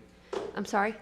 With AARP? I get all their brochures about insurance. So the property and liability, we are still getting those back for the next year, but that was reassuring to have that back from the league. Caitlin, Yes, just sir. one quick question Yes. for you, and I know you've looked at this. When we get farther along in the budget, can you tell us what the deductibles are under, not the, Yeah. we don't need the specifics now, but the question is, Sure. are we willing to spend, knock on wood, one of the concerns that I've got is we haven't had a named storm in a while. All right, and the question on some of this stuff is how much of exposure do we want on those type of things? And I know you've looked at it, but it's just a question for later on. Sure, yeah. I'll pull that and have that once we receive it for the upcoming year. We also have our VFIS, our fire insurance, separated, and that covers all of the buildings and trucks and employees, firefighters down there for all of those guys and gals. We had budgeted last year for our cyber insurance. It was a quote at that time. We thought $26,000 would be a good placeholder, and it came in a lot less than that, at about $12,000 or $13,000. So we've lowered that to better represent that cost. And then for the flood insurance, this fiscal year, we were not able to obtain insurance for this building, which was our goal. So we've kept that dollar amount in there because we would like to go through a private insurer to see if we couldn't get this building insured. Just didn't work out with me going out on leave and just didn't line up. Would love names, yes. Yeah, send me some names. Yeah, we'll definitely be going through that route for next year. Currently, we have the Public Works building insured for the flood insurance. I agree. Yes, but not town hall. I agree. Any questions on insurance at this point? If not, we'll switch to the next one. And that leads us into police. I will mention before we dive in with Chief Youngener that we do have a separate department for the police separation allowance, which is the cost for an employee, a law enforcement officer who retires with the town. So they are to receive X amount of dollars until they age out of this program. It's a state program. And so there is $17,000 budgeted for that. We have one employee who receives that. I had a friend of mine who went through this and didn't understand that with the town he was working in, when he got to be 65, they kicked him over to Medicare. The problem is he didn't have enough quarters. Oh, So he geez. didn't qualify for his stuff, and so I'm assuming they understand that. I am assuming transition. this person understands the transition as well, and I Yeah. believe it is when they are like 62. I think it's 62 for Social Security. Yeah. Right. Because you don't participate in the Social Security plan if you're in the state pension, correct? Oh, we do. So you pay Social Security tax in addition to paying into the state pension? Oh, yeah. Yeah. Yeah. So that, Chief Youngener. Can I go back to your previous one? Yes, I'm sorry. Is the board, do we have insurance on the board? No. Well, you are covered in terms of the workers' comp, and there is a blanket policy. There is coverage for the board. You are covered under workers' comp, and then there is some sort of blanket policy. I do not remember the specifics of it, so I apologize. But there is liability over the board in some fashion. I think it's up to $1 million. So we can't be sued for our whatever it's professional insurance liability? I believe so, yes. For public, yes. Yeah, okay. So And I'm we happy do to have pull that. Yes. Everybody that you know. All right, Chief. I'll just remind you, we have 13 police officers. We have 2 civilian personnel. Miss Chris will be retiring this year, so we'll lose that position and go down to 1 with Carrie. She'll hit her 25. She's been with the town over 20 years, so we'll put something together for her in May. So. I don't know what questions you have, if you want me to go through. Well, you already got your 2 new cars. Appreciate that. You know, I'm very needy. Can you talk, and I know we're not doing salaries here, but I've heard a lot of, talk from municipalities about just having issues with retention. Alice and I talked about this a little bit. So I'm assuming whatever budget comes forward from you and Alice for the police department, it considers retention or what we could possibly do there. And we talked about that. We're not far off from the other departments that are around here now with the increases that we've done in the last year or so. I didn't feel like we were having the issues. I didn't feel like we were having as many issues as our neighbors on the islands retaining and hiring people. And I don't know if your approach is just different, but I'm glad that we're not having those issues. One of the things that we tell people, and I go out to the BLET classes and all, the town really takes care of us. And what I try to do also is, we stay busy in the summer. I try to get them a lot of training in the winter that a lot of even the big departments don't get them, don't let them go to the training. So our 1-year officer will be ahead of some 5-year officers in, Wow. like in Jacksonville or whatever. Okay. But they have a lot more officers. Do you ever have your guys do details and stuff? Up in Massachusetts, every time you open up a ditch, you gotta have and that's where the patrolmen actually make their money. We don't have a lot of those here. We used to have some, and there's very few that where they hire us. We have a fee schedule for that, but there's few of those going on. And the other thing too is, tuition reimbursement, is that just that one line item, or do we have that in, years ago, it was buried in some of the departments themselves as well? We used to have that amidst all the departments, and because the lack of participation a Right. couple years ago, I moved it all into So it's just the administration. one. Okay. So that's why I'm beefing that up a little bit this year. Perfect. Yeah. I'll jump around to a couple of them. In beach maintenance, we have 2 young people getting ready to start this summer, pretty soon. Some interns, and those that are starting college. Is that the Okay. beach patrol, chief? Beach patrol, Okay.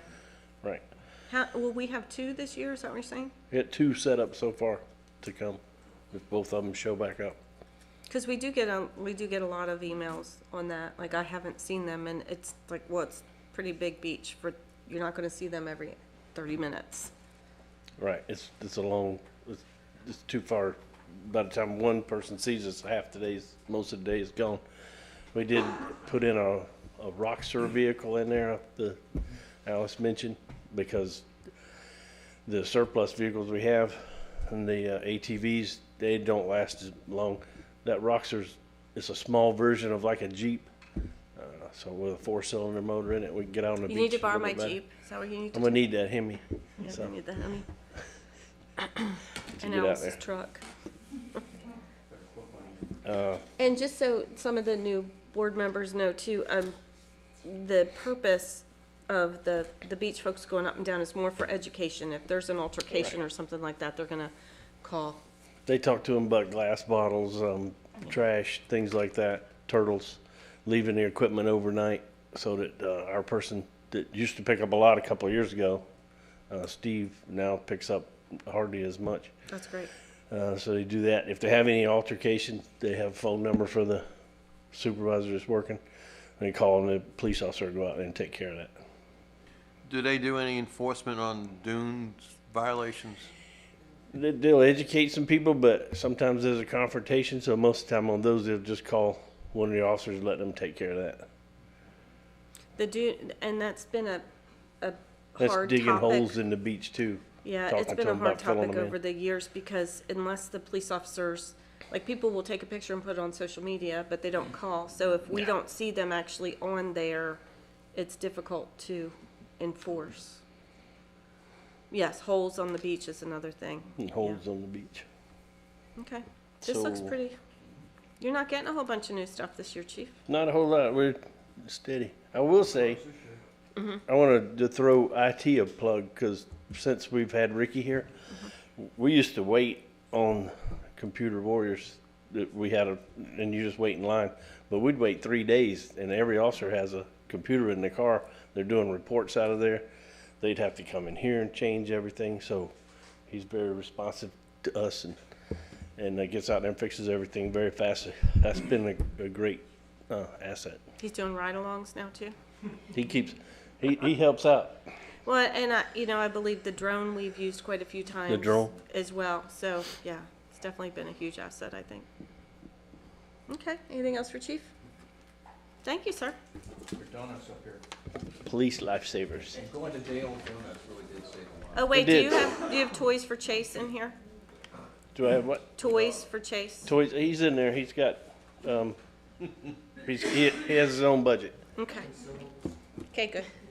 Has that been hard to recruit? Which part? Dog? That dog, we got him from a rescue up by Asheville. He was tied to a post on the side of the road. He was 5 weeks old. So we got him doing really well. Thank you, Chief. Next, we are gonna do Public Works. So Scott, if you wanna come back on up.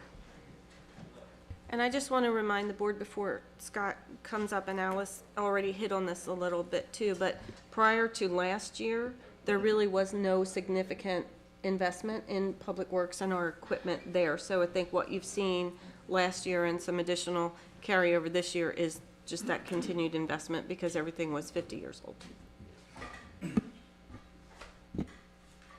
Good morning again. Where should we start on any specific? I think if we can just hit anything that's significantly changed or up or down. Yeah, capital outlay is down. Find capital outlays. So this current fiscal year, just as a reminder, while he's getting his stuff out, we had budgeted $200,000 for a new loader, which we've obtained, and then also $45,000 for a new dump truck, which we've used, new to us dump truck. So those were the two big items last year, and I'll let Scott speak to the items that are built in for this year, 2024. 2023, 2024. Right, yeah. So, I am asking for, one of our vehicles to be replaced. We have a 2011 F-250.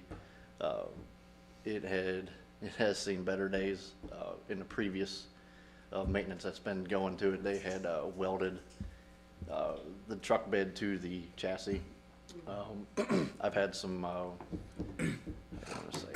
had some people look at it, which is, with the structure integrity and liability, if that bed comes off legally in some states and most spots, you can't really weld a bed frame to a truck, truck frame. It does ruin the safety of the vehicle. We have used it. It's not a bad vehicle, but it does have other issues that, if the frame has been jeopardized, I should say. I don't think we really need to put money in it. We need to sell it as is. But we do have a vehicle that we picked out for it. Keep in mind that vehicle that we have now, obviously since it's welded to the frame, it's maintenance-wise, it's hard to work on. Also, we can't remove it. But this new vehicle that we're looking at is a 2024 F450 with 10-foot dump bed. So did you say 450? Yeah, it's a 450. So you're going with the bigger one? Yeah, they don't, Ford, Dodge, and Chevy, they don't offer anything under a 1 ton, so it'd have to be a dually. But that does come with a steel body, sprayed-in bed liner, four-wheel drive, rubber liner, or rubber floors, vinyl seats, pretty tough commercial style truck. He was at 64,030. Dodge was close to 79,000 for that replacement vehicle. And plus, like I said, that vehicle has definitely outlived 2011, and it's been sitting outside ever since that I know of. We, running out of some spots to put some things to keep it out of the salt air. We do try to keep everything rinsed off as much as possible, though. And they said the build date, I think, was 6 to 8 months to get that, so that would be, I think mid-December, I think we would, if we did go through with that. But yeah, they would have the light package as well, so we wouldn't really have to, add the security. Flashers and stuff. Yeah, so that would be included. And that would be also a gas vehicle. I didn't really want to go with the diesel on behalf of, with the emissions and everything going on. There's, a lot of maintenance. That truck would see a lot of idle time. Also with fuel prices and with our fuel budget. And just all out just replacement for that vehicle as behalf of its age. So that would be one. The enclosed trailer, me and Alice, we've talked about, it would free up some shop space a lot, pulling out our 2 zero-turn mowers. Unfortunately, our F-150 and the 16-foot trailer with the zero-turns on it won't fit in the big bay. So it's literally like 18 inches too long. But if we did get the enclosed trailer, I think it was a 7x14, 7x16, I'm sorry.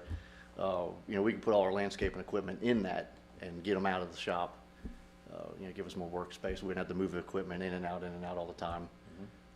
We can also keep the equipment that we need locked up in a secured trailer, outside the shop. Of course, that would be aluminum siding, galvanized hardware. So we'd have 7,000 pound axles, or I'm sorry, 6,500 pound axles under it. So we can, use that for hauling stuff to the park. We can do pine straw, keeps everything dry. We can also use it for events. Hopefully it stays as clean as it would be new.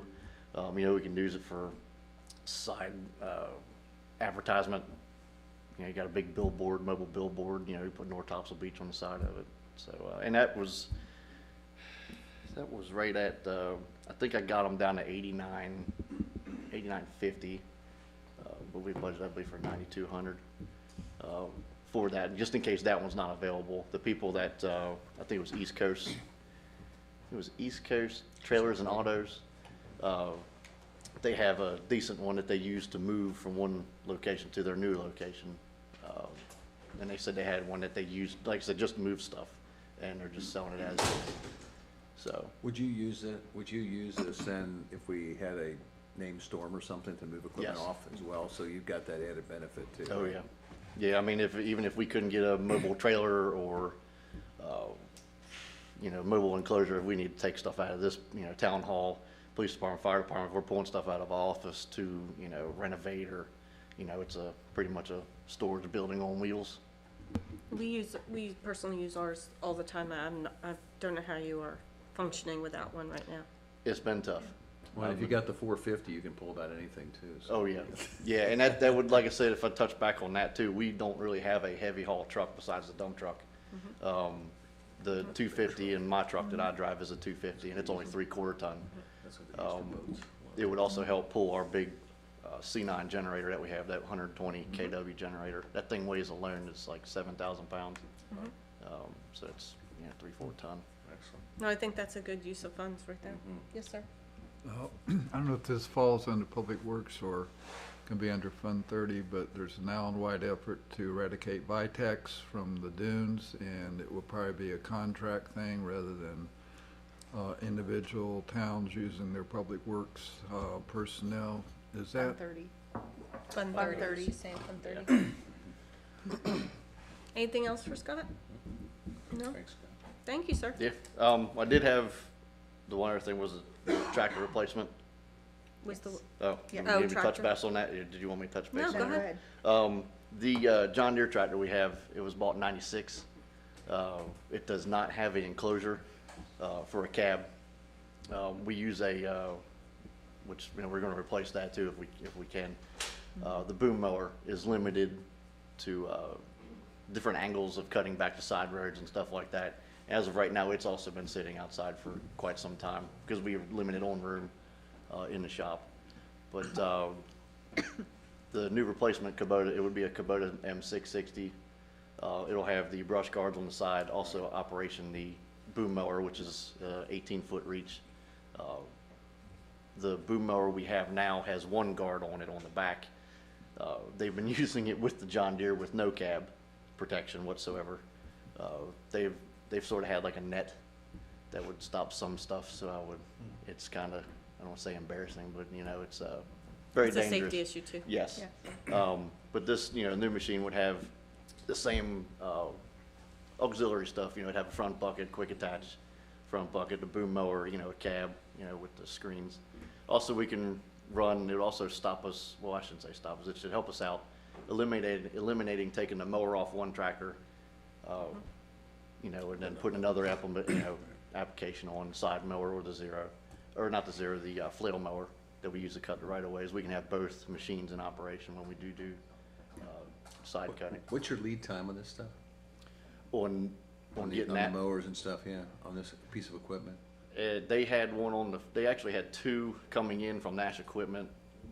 He was, I think Mr. Sanders said it was, you know, we can, you know, pull the trigger on that whenever. I was thinking about the police car issue, about getting them in. We're going up to the mowing season, waiting until December to get a mower. Doesn't necessarily sound like a great business plan to me. I would leave that to the town manager as to what your thoughts are on that, so. Well, I don't think it was gonna take till December to get the mowers. No, That- No, my the, point that- though is our fiscal year doesn't Who's start until talking about July. the right, truck? yeah, it's a pretty stock machine. You know, they keep that, you know. They go on sale for Christmas? We might get a Christmas too. I don't think Kubota's going on sale. Yeah. No. The one other item was as another zero turn. We are pushing our limits with our 2 zero turns after we have one go down. You know, we have one tractor with a 7-foot mower and one 54-inch cut mower to mow 11 miles of beach. We have one machine that has 896 hours on it. I know it doesn't seem like a lot. When you buy a zero turn, you're actually buying transmissions, so you can get about 1,000 to 1,500 hours out of the transmissions, and they're right around $2,000 to $3,000 a set. It would be nice to have a spare. Also, we can have the 2 John Deeres mowing the right-of-ways and other facilities. We can also have they gave me a quote on another zero turn from Kubota. It was right around $8,200, I think. Commercial, it was significantly cheaper than John Deere. John Deere was right at $12,000. So I don't know if they still do this, but when we personally bought our Kubota Mm-hmm. and also our last zero turn, and even I have a spare, we even have a spare, Scott, okay? Yeah, So, right. they offered 0% financing. So I know that we've got it here to be budgeted and spent. I don't even know if they're still doing that right now, but if that is an option, we might want to explore that. Yeah, I do know the state contract changed with John Deere. Literally when I was getting the quotes for John Deere, and I think the John Deere was 87,000, and then the Kubota was 77, and that was dressed out the same as the John Deere. I mean, you're paying for the name. And I know basically. when we had, the reason we have a third one is because one went down and it was taken forever for the parts to get in. Right. And we couldn't get it repaired in a timely fashion, Right. so. Yeah, I don't know how we've been sneaking by with 2 zero turns. You've been lucky. Yes. So. Just one follow-up on that, goes back to what the mayor was just talking about replacements and repairs and stuff like that. I don't know if we have room, and I'm looking at Caitlin in the current budget for some of this stuff, but, you know, the fact we've got this kind of equipment that's this old, getting it in a few months earlier, if we've got room in this year's budget, maybe ought to be something that we consider. And, you know, and if you could let us know if there's, I'm not saying, I'm not making the board decision, but my point though is, you know, some of this stuff is, we're coming into the season where you're gonna be using a lot of this stuff a lot more. And if we've got room in the current budget, you know, for some of this stuff, I don't know if we do or we don't. It might be something we wanna consider.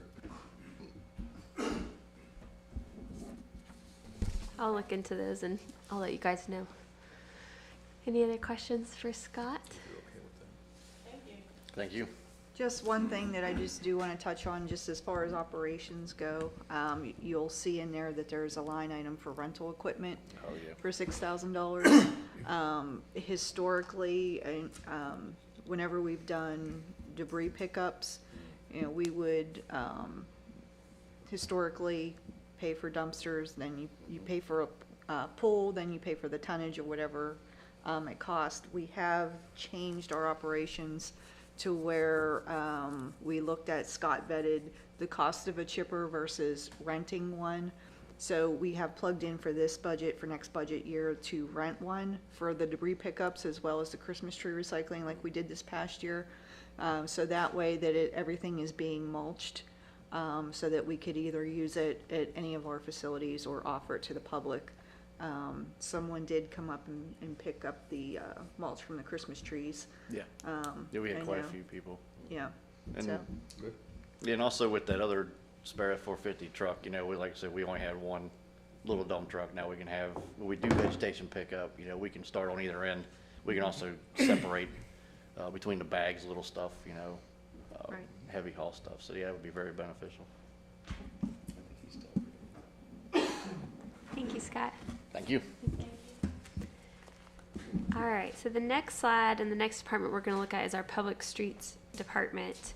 We have some of our basic items here, like our street light expense, our maintenance and repair for our parking lots, supplies of equipment that go into the street maintenance.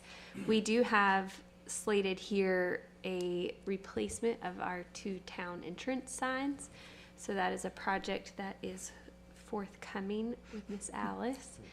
And we also have I know everything's going on with the stormwater project, and so we've created a new line item here, stormwater, and that will encompass, this is just the engineering cost that we have a quote for, and so then anything else in the future regarding the stormwater project would live here. okay. Move that on. Just to elaborate on the stormwater line item, again, like Caitlin said, this is new. $20,000. This is based off of the work that was done through the RCCP initiative with the 3 towns. The WK Dixon, the engineers, did a presentation to the Shoreline Protection Commission this past month. That they come to the end of their part in this. I have reached out to them. I've asked them for cost estimates on 2 of the scenarios. One for the fire station area, but then also for Richard Peters Park. I have also asked them not only for the cost estimates, but also for them, a proposal for them to write the grants for the projects. Because as you know, we do not have dedicated staff within the planning department to be able to write those grants and to be able to, you know, can capitalize on the money that's available now, just through like the ARPA grants and stuff like that that's coming up in May. I've asked WK Dixon to give me a proposal on that so that we could, number one, they're not fully planned. They're still, even though it kind of sounded like that, there's still more planning to go through. So the first step would be getting them to write a grant to finish the planning part. Once they do that, then we can have them submit grants for the construction part. So you're not going to see anything in here for construction because that's still a good ways out because they're still in the planning and design phase. The other item was for that she touched on was for the town entrance signs. We talked about that briefly last year where we put some money in there for and these are the 2 signs that, at the entrance to the bridge and at Surf City, the wooden signs that says, welcome to North Topsail Beach. The money that we had allocated in there originally for this fiscal year really wasn't enough to be able to do them and really do them the way they should be done. So I wanted to place some more money in there to allow for a better design using our logo that we've used throughout this past year, and to have an appropriate welcome sign on each end of the island. The only other item in there is we have money allocated for street paving and repair. This is a good placeholder for any type of, potholes or maintenance that has to be done to any roadways within the town over the course of a fiscal year. And we do receive some funds DOT? If it's a state maintained road, there's, from the Powell bill. for the Powell bill funds, yes. I thought the Powell bill was for non-state maintained roads, like. It's for state maintained, so it's state roads that the town takes care of. So if there was a pothole on Island Drive, we would fix it, and then we'd be able to claim that essentially with the Powell bill funds. So this is for non-state. Correct, well, yes, the expense side, regardless, we still have to account for, so this is expense for any road, basically, and then we get that Powell bill funding biannually. Yes. Okay. Any questions before we move on? A question on the town signs, would we have capability of, like, aside from welcome to North Topsail Beach, so any kind of digital display associated with it, or just a welcome to North I think at this Topsail time, Beach we're sign? just looking at kind of more of a basic sign, since we have the digital sign right here at Town Hall. That might make more sense to have a more wooden or some type of structural sign, but Alice is heading that up, so. We're looking more along the lines of like something that's brick or oyster shell tabby type with the logo. You know, we were watching, I didn't know what channel it was, they had the Topsail, or they had the Beach Hunters on, a repeat from 2016. That had the sign, welcome to North Topsail Beach on there. I don't know, and it was, Ocean Ridge was sold there. It's probably me. Was that the 2016? I don't know if it was me or not twice. But I'm sure whatever they paid for at Ocean Ridge is probably twice as much now. Right. All right, if not any other questions, we'll move on to the next slide, which is recreation. Here we also have several routine, if you will, expenditures. Like we have our money set aside for snowflakes.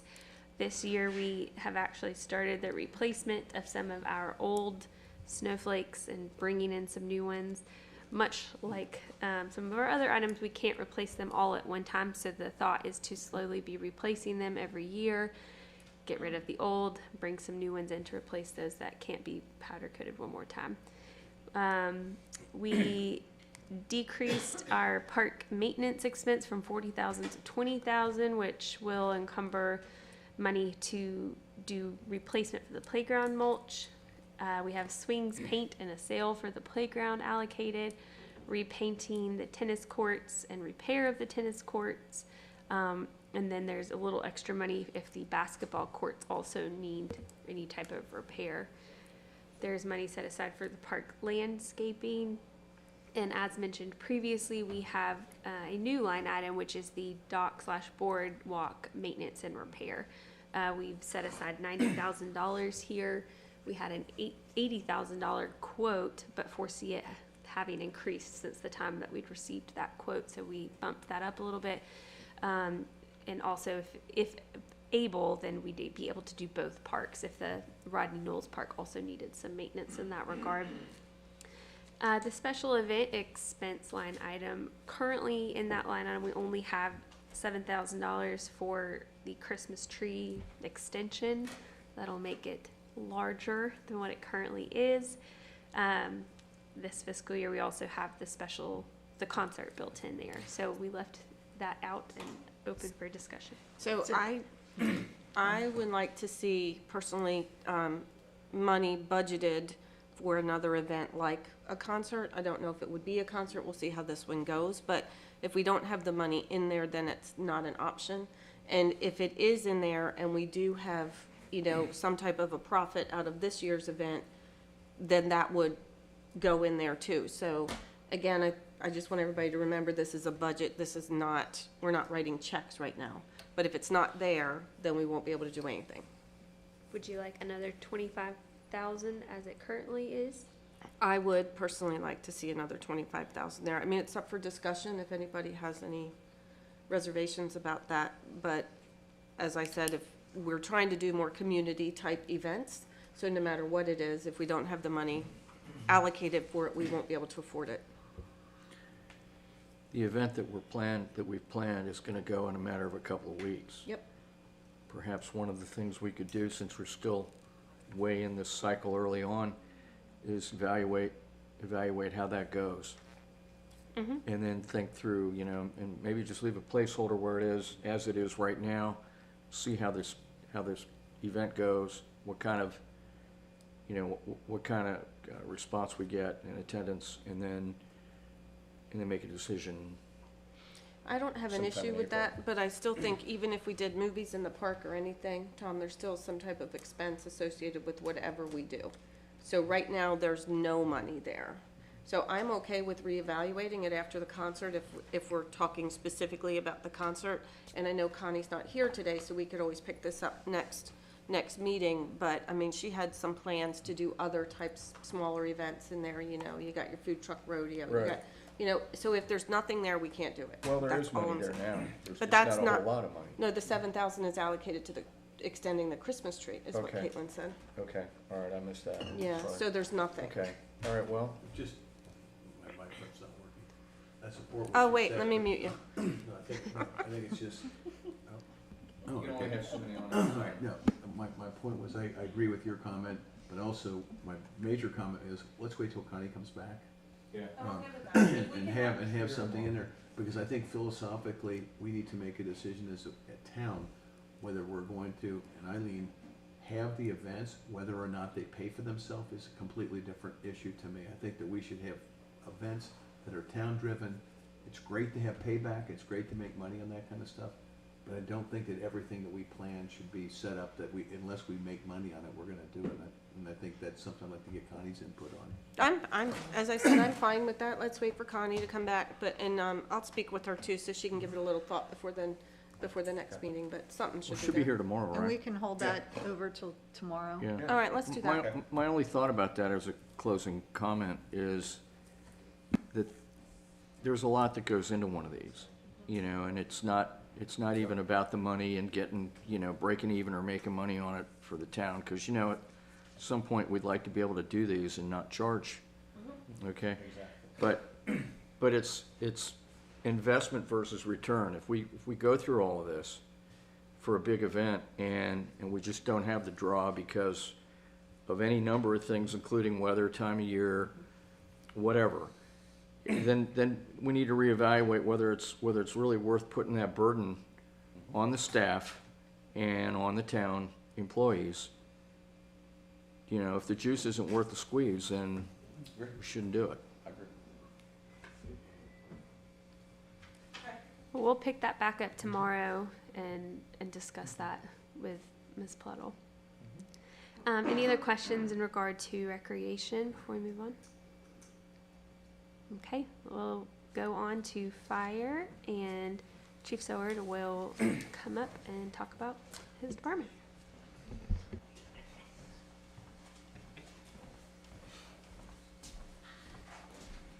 Good morning. So ours didn't really shift a lot. So, I mean, I'm just going to ask if y'all have any hard-hitting questions, because ours didn't really shift too much. We increased a couple items, couple training. We did. Capital outlay's way off, you might wanna walk us through that. It's way off. Well, it went from 240 down to 55. Last year, we had allocated the cost it would be if we did not receive the federal grant we had applied for. And so this year, like Alice mentioned earlier, we did not put that placeholder in because we're not going to purchase that Cascade system. We actually pulled the trigger on the air packs early, which was $104,000. Then we got the $78,000 grant. So, and we're not replacing the Cascade system until the station's built, just because I don't have storage. So, and hopefully one of the grants at the time that the station is built will come through for that. So, We've been replacing equipment this year. I mean, you saw we bought rescue boards. We're ramping up for the season. So we've been adding equipment. We actually retroed our pickup truck to be able to assist us more on the beach strand for water rescue, stuff like that. So there's a lot we've been ramping up on this year. Try to keep it out of next year's budget. Do you want to talk about the personnel with the changing those positions? Yeah, so we got some rank structure issues. So like right now, if our lieutenants are off, no one's in charge because everyone's the same rank, which is it's a problem and it's not a problem, right? It's good because everybody's been excelling, getting certifications and stuff like that, but it's a problem who's in charge. So the thought was to restructure the department. Originally, it was add positions, but we can't really do that this year. So restructure-wise, we're going from a lieutenant. So right now we have a firefighter, EMT, and lieutenants. That's all we have as far as structure. So we added a master firefighter, which would be a driver operator EMT certification. And there's a few more certifications in there as well. Basically, an undershadow of the lieutenant, so they're training so they can step up into that position and how it should be. So every position will be tiered, so they're shadowing so they can learn and have advancement opportunities in the future, because right now we're stagnant and we have no advancement opportunities. So that's the thought process behind us trying to restructure. And then the positions are gonna be captains? No, we didn't add captains. We kept the lieutenants and we added we changed it from, we added a master firefighter title, basically. So you guys had a way too busy summer last year. We've had a rough year. So are you feeling that you're in good shape going into this upcoming season? It sounds like you've gotten some more rescue equipment already. You still have your jet skis, you got the boat. You have a lot of skilled personnel on staff now. Well, fortunately, unfortunately, we've had turnover. Some good, some bad, as always. So we have some very skilled water rescue people on our staff. Mm-hmm. So they are ramping up the newer personnel, after this past summer. We don't have much of an option because we don't know what this summer is going to hold. So yeah, our boat and jet skis in great shape. Maintenance has been performed on them. They're in good shape. We added the rescue boards. We bought some more cans, stuff like that. For us, because the way our beach is laid out, it's quicker to put people in the water to rescue people than it is to rely on the boat and jet skis. Those are secondary tools. So we have to ramp up on the swimming and stuff like that to keep our guys proficient. And because last year if you had to launch, were you launching in Barton Bay? So we do launch the jet ski at Barton Bay. We will take the boat to the high rise. Okay. We have a contract with them with Barton Bay. Okay, good. Yeah. Because I was just a little bit concerned it's going to be busy in there with all those houses. Yeah, we've been looking at it since they've ramped up on building. For the jet ski, it's easy. Mm-hmm. The boat, I've kind of stopped letting it go there just because they have so much going on, and with all the building that's happening in there, the boat's really not going to be feasible. Mm-hmm. Plus, it passing this ramp to go to that ramp doesn't really make sense. Mm-hmm. But the jet ski, we launch it from the beach. We train on that as well. So if it's at the north end, we just pull it straight to the beach and launch it from the beach. So. Okay. And then, my only other question is, as it relates to personnel, again, back to retention. So it sounds to me like you were thinking the plan that you're putting in place will help you offer opportunities to your current staff, but also potentially help with retention of staff moving forward? Hope so. Okay. Yeah, that's the hope. Because the biggest thing I hear from the guys is there's no advancement, and they're not wrong. Right. Yeah. Right. So hopefully this will help with that. Is the hopes. Okay. Any other questions for Chief? Yeah, you said that you've had some people leave. How difficult is it to hire new firemen? I think some of these other towns are having a real problem So keeping it- their fire departments fully staffed. It is I can speak, it's a nationwide problem. It's just not a North Topsail problem. A ton of departments are struggling because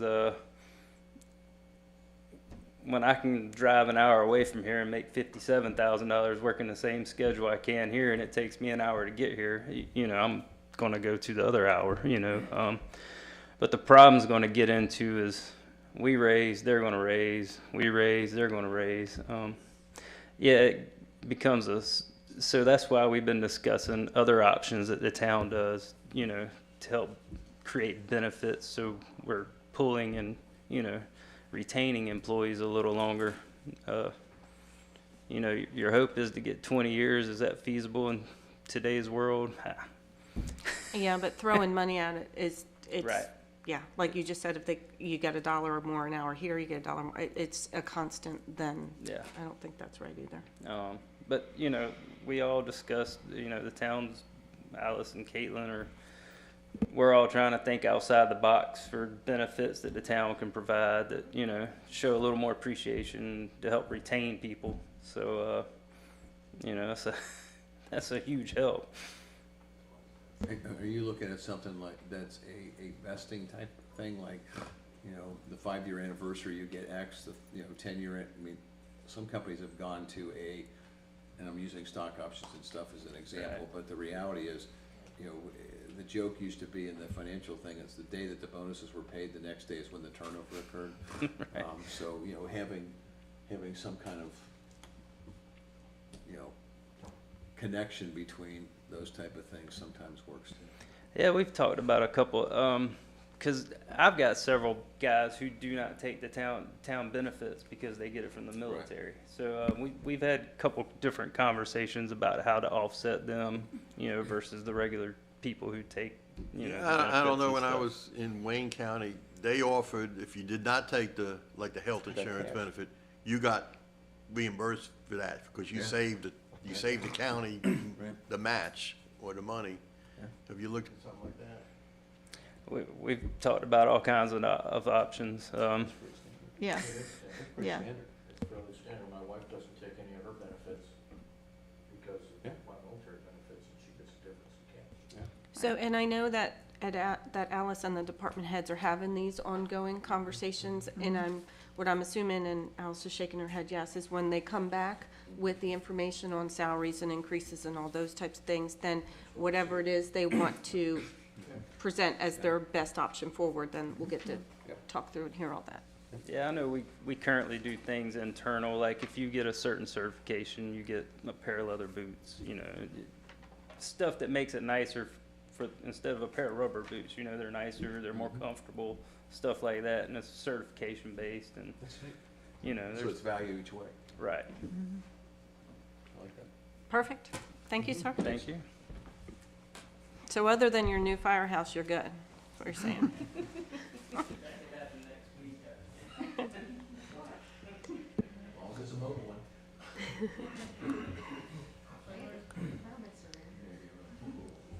So in regard to the general fund, there is a small department that's titled committees, which historically we've bumped up the past 2 years for $1,000 for each the planning board and also the board of adjustment. Ms. Hill oversees those, and she's recommended that both of those stay at $1,000. Again, I did not create a pie chart for that, but they both have it just so it's not as exciting. A small pie, that's right. And then, as you'll remember from way back on the beginning, the summary page, that kind of leaves our contingency. So you have the difference of over $700,000, as Alice mentioned. Now, no, not now, but you all have the decision and the discussion to have, you know, how much you want for the contingency. Obviously, more factors are going to play into that after we talk to the Carters, but just talking about it, yeah, yes. Compensation, yes, there's still factors involved, but that would round out your general fund. So, Can we go back to committees just for a of second? course, yes, sir. For the BISAC members that are going to byways meetings and so forth, is that expense under another line item? Yes. Yeah, we formally, just as a refresher, We're still in the general fund. Give us a minute. well, for context too, we used to have Fund 20, and that encompassed all of the beach items. Then that was rolled over into Fund 10, so I think that probably is confusing because a lot of those types of items were in Fund 10 last year. But we so pulled now all we've those. rolled all of that over into Fund 30 for this fiscal year and going forward. Just thought it made a little more sense. Beach with the beach. Any other questions on the general fund before we move forward? Okay, so Ricky, next slide. So we're gonna do a high-level discussion with the capital improvements fund, mainly because again, we're talking with Mr. Carter tomorrow, and that will help in our discussion. So we have a summary here with the ad valorem tax being the only revenue source going into the capital improvements fund. We have the 43-cent tax rate again represented, with 7 cents being assigned to this fund, again with the 95% collection rate. So with the new levy, you'll see that revenue has increased for this year. How this has been broken out is 3 pennies have been allocated for the fire department, 1 penny has been allocated for the fire truck, and then 3 pennies have been allocated to the future capital improvements. Doug's gonna mount. And then if you'll go to the next slide, please, Ricky. So here we have just an overall high-level view of some of the capital needs that we see upcoming in the next year, 2 years. Some of these would be cash flowed how we've done some of the other items that we've talked about previously. But obviously, you know, we have the Fire Station 2 and the upcoming fire engine, which we have the loan set up with Jones Onslow. We're currently working through that and establishing how all of that's going to roll out. But we have that upcoming. Future, we also have the need for the police department expansion, and that's been on the docket for a while. There's the possibility of a second living shoreline project. If it doesn't go through with the grant, then there's the possibility we would have to fund some of that. Mentioned also was the townwide computer replacement. I would foresee that as something that we cash flow, but also wanted to mention it here. And we are constantly looking for an offsite EOC storage option that would make sense for the town. And we also have the possible NCDOT project, which you all discussed at the last board meeting. So just high level things that are constantly moving and items that we're keeping in the back of our mind, and things you guys should remember for tomorrow as we're going forward in the capital improvement discussion. I know that is very high level, but are there any questions on any of this? I wanted to bring up that Fred and I had just received a little bit ago this morning an email from the DOT clarifying what the ask is right now. And what I'm reading, and I'll forward this to the board, is that what they're asking for right now is to get through, they want to get through the CAMA permitting process and appeal process to see what we would even be approved for. Perfect. And they want to also, they need the design plans to do that. So the data collection would be NCDOT's cost, but the design would be the town's cost. So that would be $100,000. So basically, in reading this, it sounds to me like for $100,000, we would have the design back, and we would know from CAMA what, if anything, we'd be allowed to do. So right now, realize that initial estimate of 1.5 was to do everything all the way down to River Road. CAMA may not allow us to do all of that. I'm hopeful if we could even get down to the condos. But that's the ask. So what I would like to do is plug that $100,000 in and at least get through that, because if it comes back that we can't do anything, then we need to know that.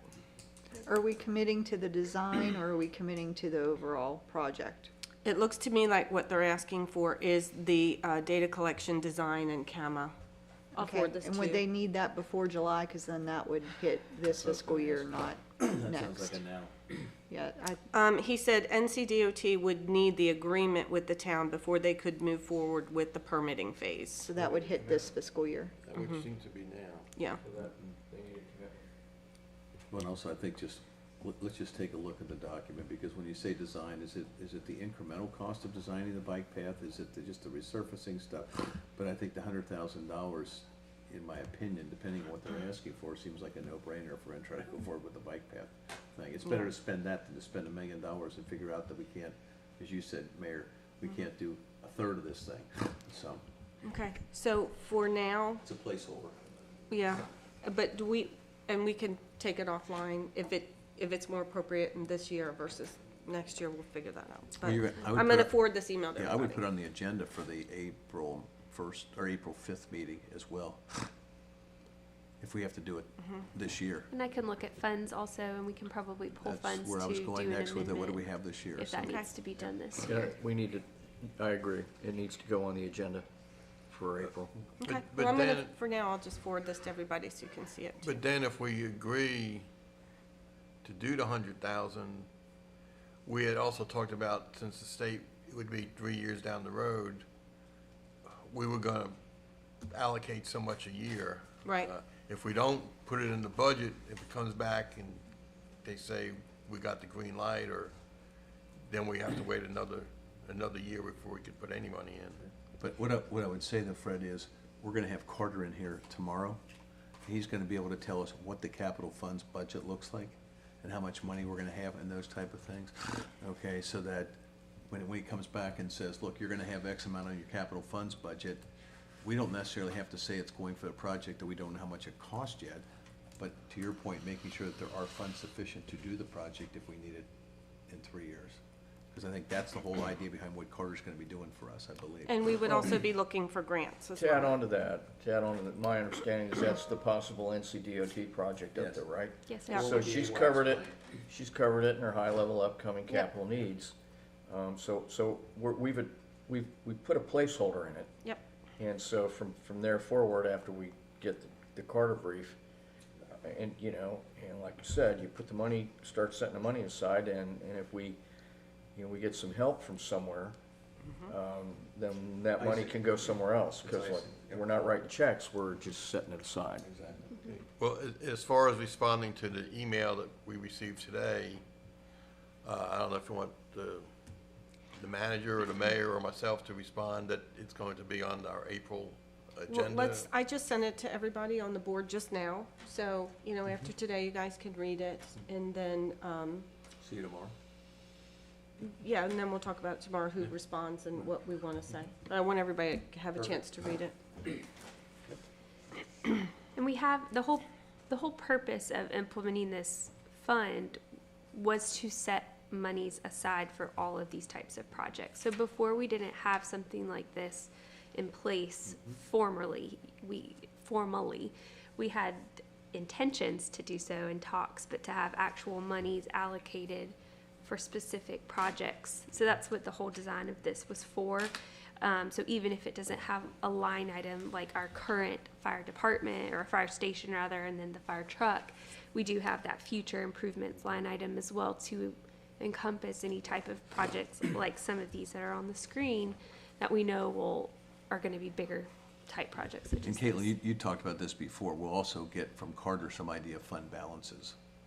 Correct, and we have, I pulled what we had from last year's audit. Just for this fund, we had $368,352 in the fund balance here for savings that we've accumulated. Right now, because our collection rate this fiscal year, we projected to receive 90% collections of our levy, and we've exceeded that. So we currently have an excess of revenues of $964,000. So if that's capital fund? just in the capital fund, so if that's added to the current fund balance, assuming there's no other expenditures, but there will likely be, we're over $1 million right now than in our fund balance for this fund. As opposed to 2 years ago, zero. Exactly. And then that's, that's something for us to consider.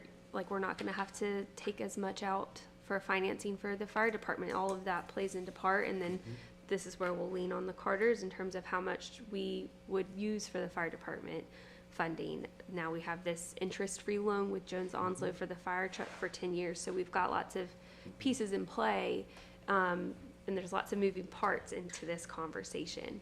And Which will be tomorrow. he'll also map out to the 3 cents that was allocated from the county, that we have a memorandum of understanding with the county now. So they're allocating, wasn't a new tax that was initiated, but they were allocating 3 cents of their current tax to fire operations. So that We'll receive that in July. we'll receive that in July, and that will also be plugged into the out years, and to look at to see where we stand and how much, and again, looking at that contingency number to determine how much more you want to allocate potentially to capital, to fire specifically, with the new station build that we know estimates right now are $6.5 million for a new station. And we're looking, that's close to $500,000 a year. It seems to me that none of the department heads are going to want to talk to Chad after this meeting. Yeah, so just things to consider, and especially thinking of that red number at the beginning of this PowerPoint. You may have the flexibility come once we flush stuff out to move pennies around, and that might be worth considering. So one of many options. Interest rates is going to be a huge issue. If no other questions on that fund, we'll go to the next slide, which is our shoreline protection fund, our beach fund. Now you're up. Mike, this is Fun 30. We have this set up just like the other slides. Again, this is assuming the 43-cent current tax rate with the 95% collection, and we have 10 pennies that are allocated for the beach fund. You can see here that there is a 1.76 increase in revenues and the expenditures do not include the contingency. So while it shows a 23% decrease, it's not including the contingency. So you can see we have a surplus of over $1 million that in theory and historically we would plug into the future projects fund as the Fund 30 contingency, just named a little different. If you'll go to the next slide, please, Ricky. Here we have a breakdown of our revenues, and as mentioned previously, there is a conservative increase here of 10% for the accommodation taxes. Historically, we have trended very well in our accommodation taxes, and we've maintained in this 1.5 estimate for the past couple of years. Seeing as how we are almost at $2 million for this fiscal year, we felt it safe to go ahead and increase that conservatively by 10% for this upcoming fiscal year. This also shows the ad valorem breakout, and we've talked about that, so that increases that figure there and that revenue. We also have interest that gets allocated to Fund 30. We've also represented that increase here as well. We left the COATS program in here. As discussed last year, this was the one that we partnered with citizens, so we've left that in at least for the time being. And again, this local option sales and use tax, we've kept that the same, and that is something that we're going to be looking at between now and the next month to see if we want to give that any sort of increase or to remain the same. And we also show the other side of the paid parking revenues. This is the 75%. General fund gets the 25%. And this also is in our eyes, the worst case scenario number, since we started out optimistic. What we're seeing though from looking at the numbers so far. Yes, yes. So the hope is it would increase, but worst case scenario, we've got that plugged in here. So totaling $4.2 million upcoming. The next slide shows our expenditures on the Shoreline Protection Fund. You'll see the first, eight or so line items. That was the former beach fund that was encompassed in the general fund. So now again, that has moved over into Fund 30. This is your lease payments that we pay for the Jeffries leases for the parking lots. This is where we pay our beach lobbyists that we have contracted with. We have beach and access and dune and crosswalk maintenance and repair slated here. Any type of the beach related travel and training conferences, your byways, that all lives here. Your DC trip, all of those are here. We have the other portion of the COTS program, the expenditure side slated. And we also have the hardened structure design and permit, $280,000 slated for that. That is what, it's labeled hardened structure, more commonly terminal groin project. Oh, okay. So right now, the expenditures coming out of here are for Dial Cordy. Is there a way to rename that? Because we Yes. haven't been calling it that. We've been calling it what, like the inlet? It's the New River Inlet Management Master Plan. That's a lot, Caitlin. Yeah, like, it is. So Come you on, just want a to, couple Called initials. the EIS, New River EIS. New Yeah. River EIS. Okay. That's good. New River. Write it down or I'll forget. yeah, my concern is when citizens do read it, that they believe that this, the groin project is started and we're not there. Thank you. So Thank many you. of these I tried to fix. So New River EIS project, is that, okay, I'll make sure that gets changed. We have, the next one is the contracts, plans, and specs. We have TI Coastal being paid out of here for the $2,000 a month amount that with BISAC. So this is their contracted amount that they have. This is also where we pay them for any post-storm or pre-storm beach surveys that we do. Any non-FEMA related contracts we have with ATM, all of that lives here. As Mr. Benson mentioned previously, we have Vitex on the docket this year. So Alice has been working, as I'm sure And that's several in of you Fund guys. 30? Fund 30. Of course. With Coastal Transplants, and they've done a survey of the beach, and so it's a tiered system, or a tiered payment allocation, I suppose.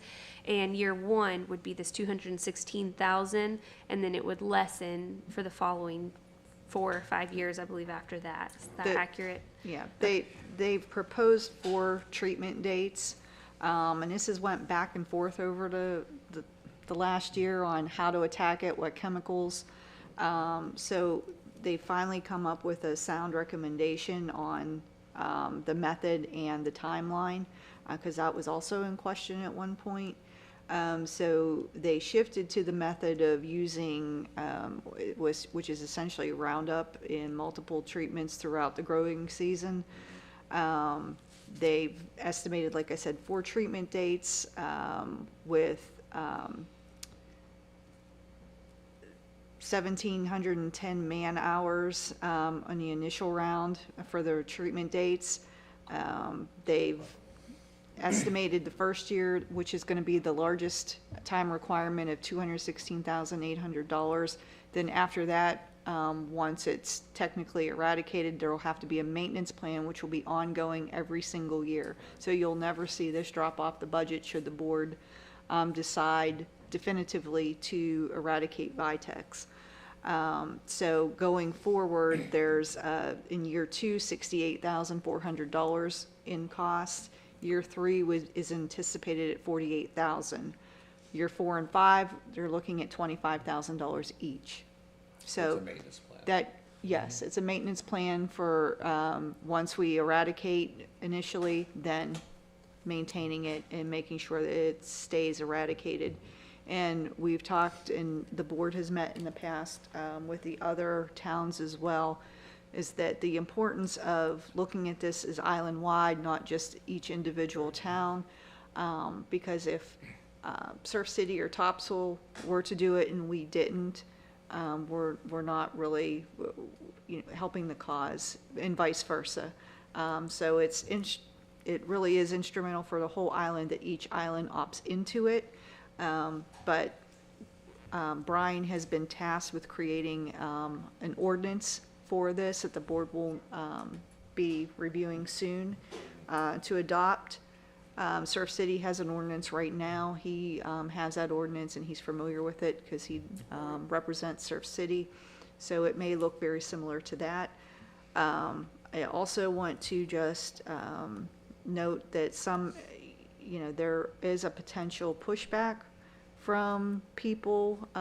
Education's going to be a very important component of this because they're may not be familiar with how Vitex grows, and looking at it as just like you would look at as beach grass or sea oats, when it's actually an invasive species. Yeah, I know the Shoreline Protection Commission, we've discussed this quite a bit. Were we going to go with an island-wide contract and have one of the municipalities administer the contract, and we would just reimburse them, or how are you planning to do it? We would operate as, with a memorandum of understanding between the three municipalities. We would go out for basically an RFP initially to get pricing for all three towns.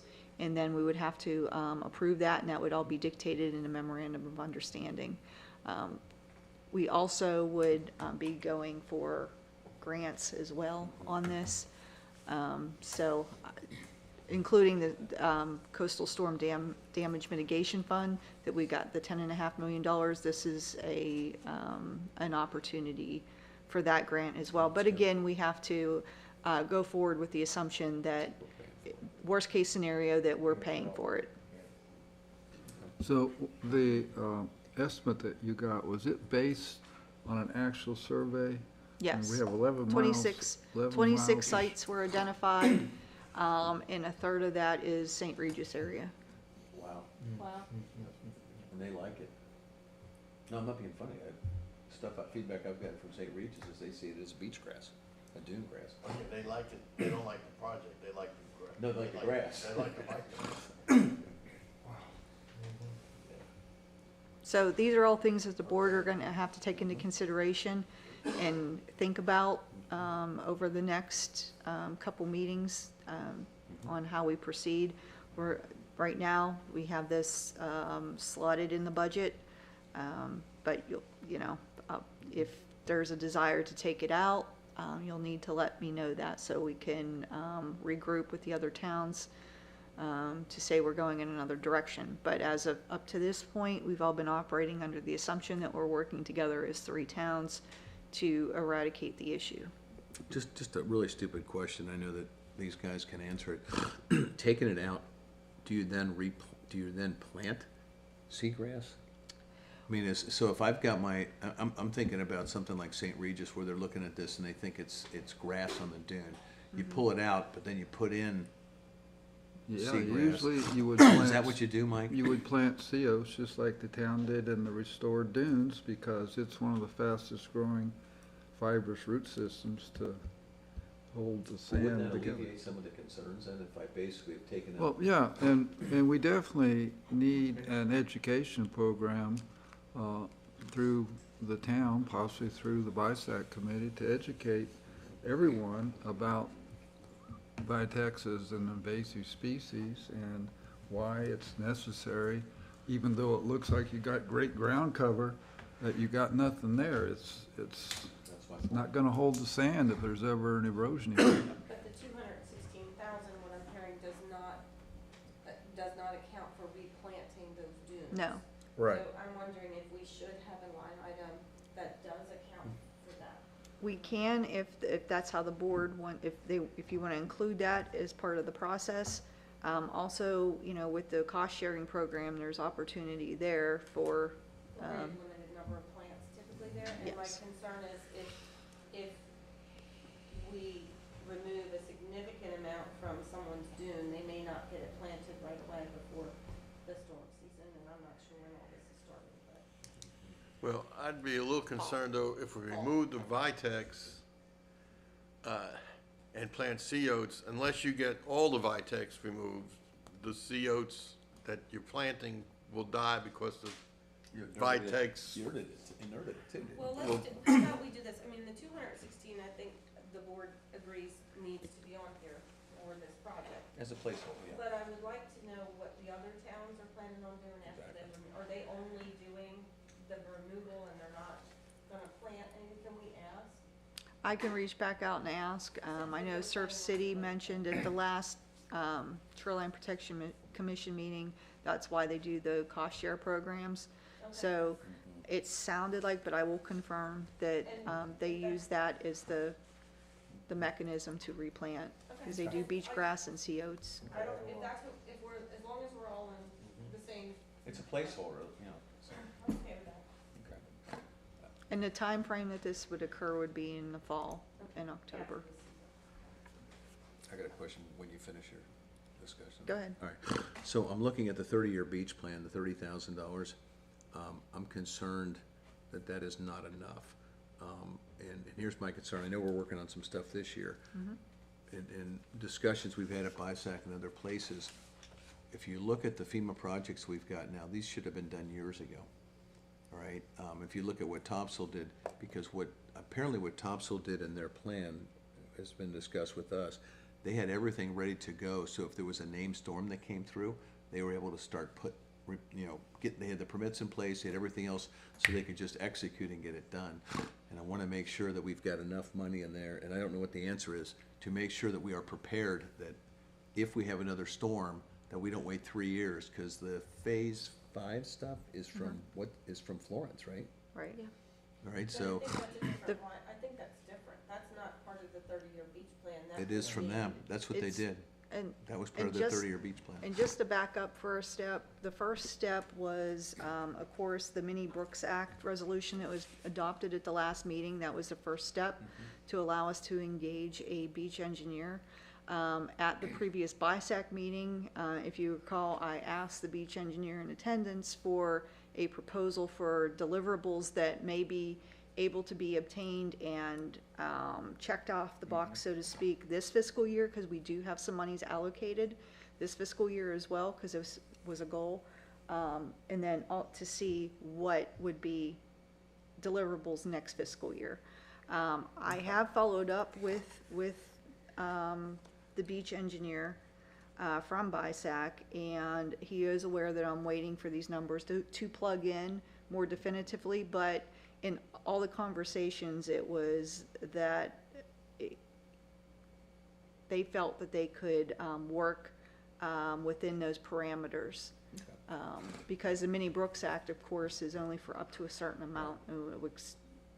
Then we would have to go out for an RFQ for professional services. Okay, I mean, just to follow up, and I think that's a great idea, but and when they get back, when the engineer gets back to you, just the question would be, how do we make sure that we're prepared in the future so that we can execute a plan? And, because what he described, the BISAC, and correct me if I'm wrong, Mike, what he described at BISAC is they were ready to go, and they were actually putting sand down within like 6 months at the end, because they basically had a plan that had been approved with permitting and everything else in place so that they could just go. And I think that would be an excellent thing for us to have in place. Right. Okay. So my only other So this should be enough is my point. My only other thing I wanted to bring up is, I know that we had received a grant for Phase 4.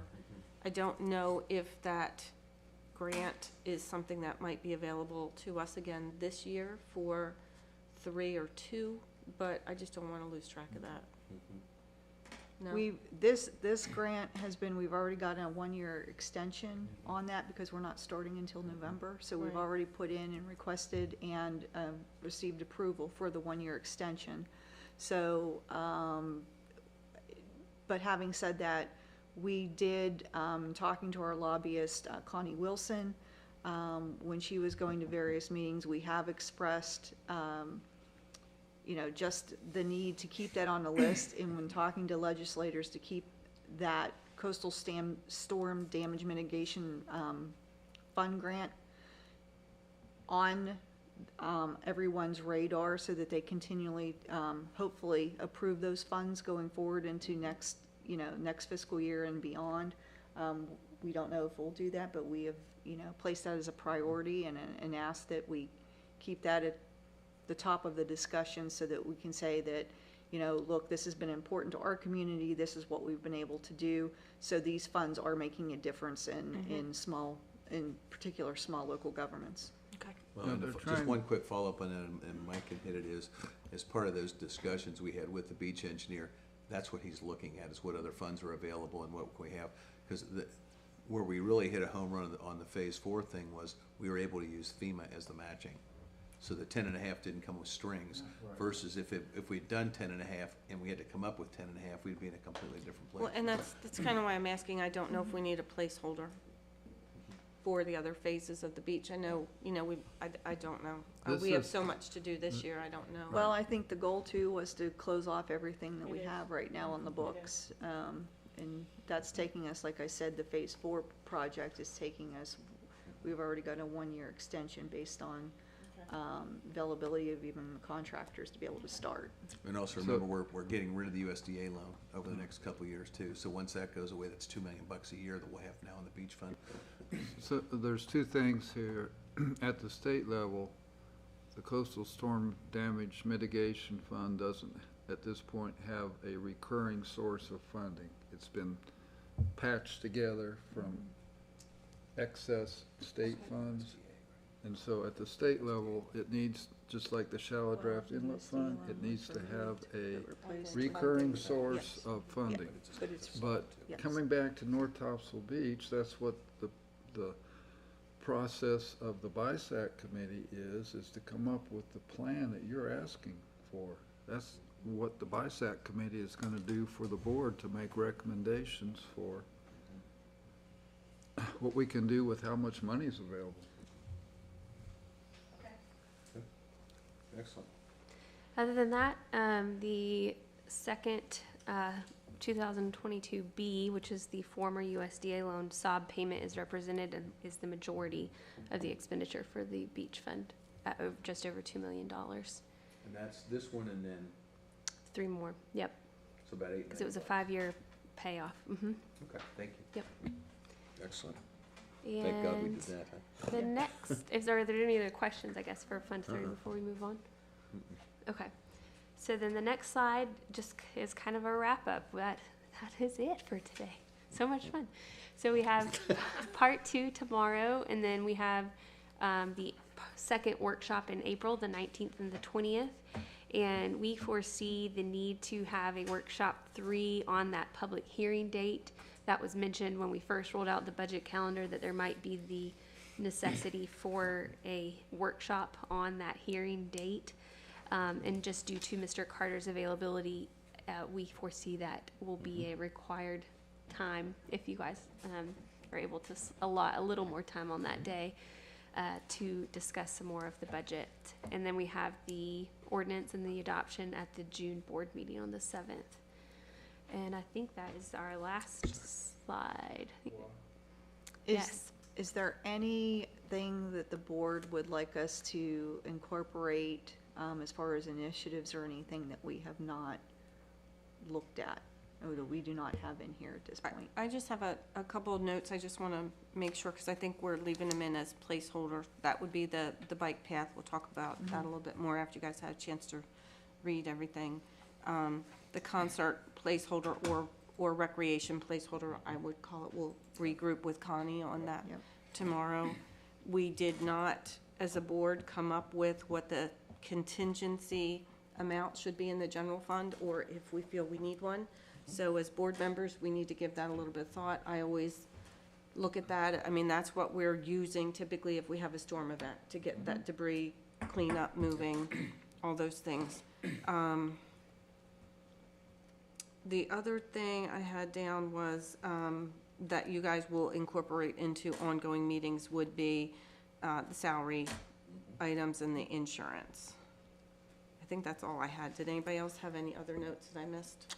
Just a couple of things, and I think Carter will address this tomorrow. I want to know what we're assuming for inflation, what we're assuming for cost, because, borrowing cost, obviously, for everybody's, and Caitlin told us at the last meeting, the first SOB we had was at less than 2, and the second one was 4.5.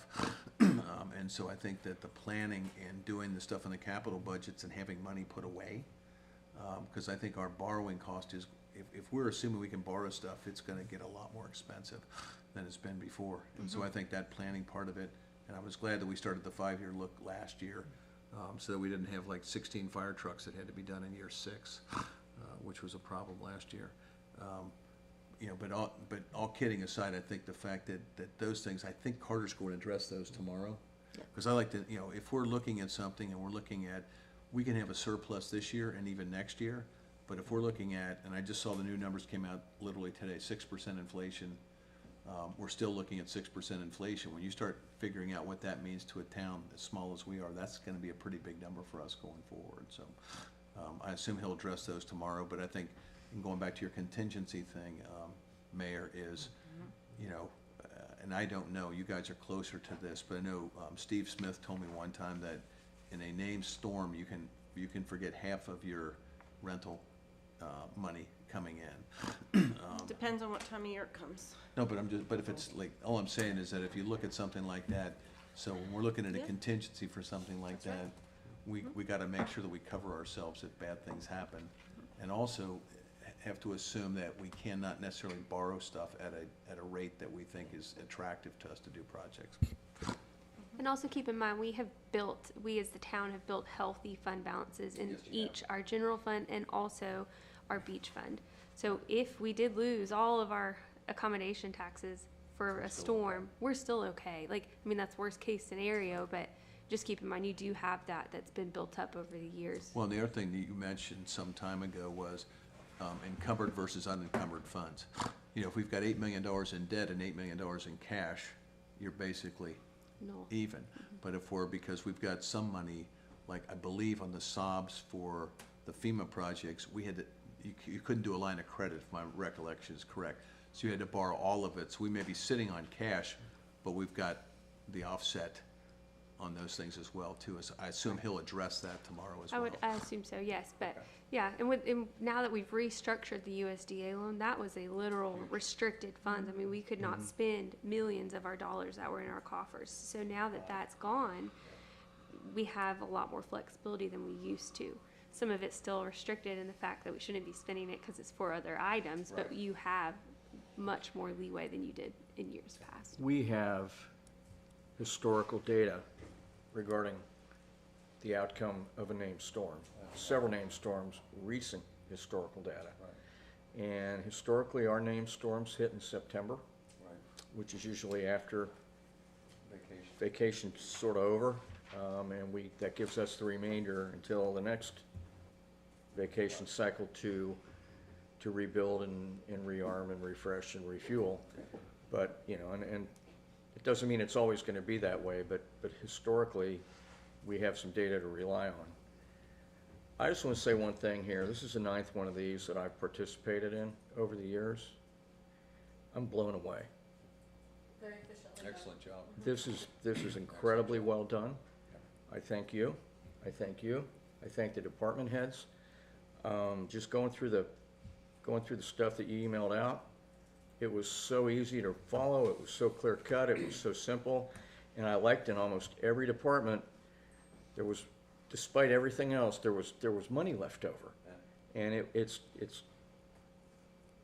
very clear how much work went into this, and how no stone was left unturned to find money and find ways to cut expenses without hurting the town, without cutting services, without cutting anything else. So I just wanted to get it out. My hat goes off to both of you and to the department heads. I agree. Appreciate the hard work and the successful hard work. Absolutely. You want us to sign off on it now? Could you? I just want to say thank you to Caitlin. She's worked very diligently through this process again, like she did last year with me. So I appreciate everything that you put into this, because it is a lot of work. And we look at everything. So I appreciate that. You've done an amazing job, and I thank you, and I thank the department heads. With all your justifications, that certainly helps us go through the process and staying on time with the calendar. So I appreciate you all. Thank you. So tomorrow, I know we have lunch here, but tomorrow we just have Mr. Carter, and then we're going to re-hit recreation. Yes. Okay. And if desired, we had prepared to go over the taxes a little more in depth. Perfect. And provide somewhat what we've done in the years past with what each penny Okay. would bring in revenue-wise, and give you more of a tax Okay, that'd be look, great. as much as you want to go into that. Scenarios. Yeah, different scenarios. Real life scenarios. Oh, yeah, that'd be good. And then, Mayor, something I think that you alluded to before in terms of what our focus is, it sounds to me like our focus is stick to your knitting, we've got so many projects going for the Yes. next year or two, that if we don't focus on what we've got on our plate right now, I mean, is that a fair assessment That of is, where we are? that is a fair assessment. That was what the board had agreed to at the last Board of Aldermen meeting. Right. We certainly have so much going on that I think that nobody will be bored this upcoming year with work. No chance. Even Fund 30? Even Fund 30. And I also want to assure the board too that things that come up through the year, because we are in unprecedented times as far as grants go, and we have a limited window of opportunity to capture all that we can capture. I know going into this year, we got way beyond more than what we'd planned, and we won't, for the upcoming year as well, miss any opportunities that we can. We're not going to chase every penny down, but be smart about it and engage outside people like we have with engineering and just like W.K. Dixon and I talked about, and try to vet every single option out there to get what we can.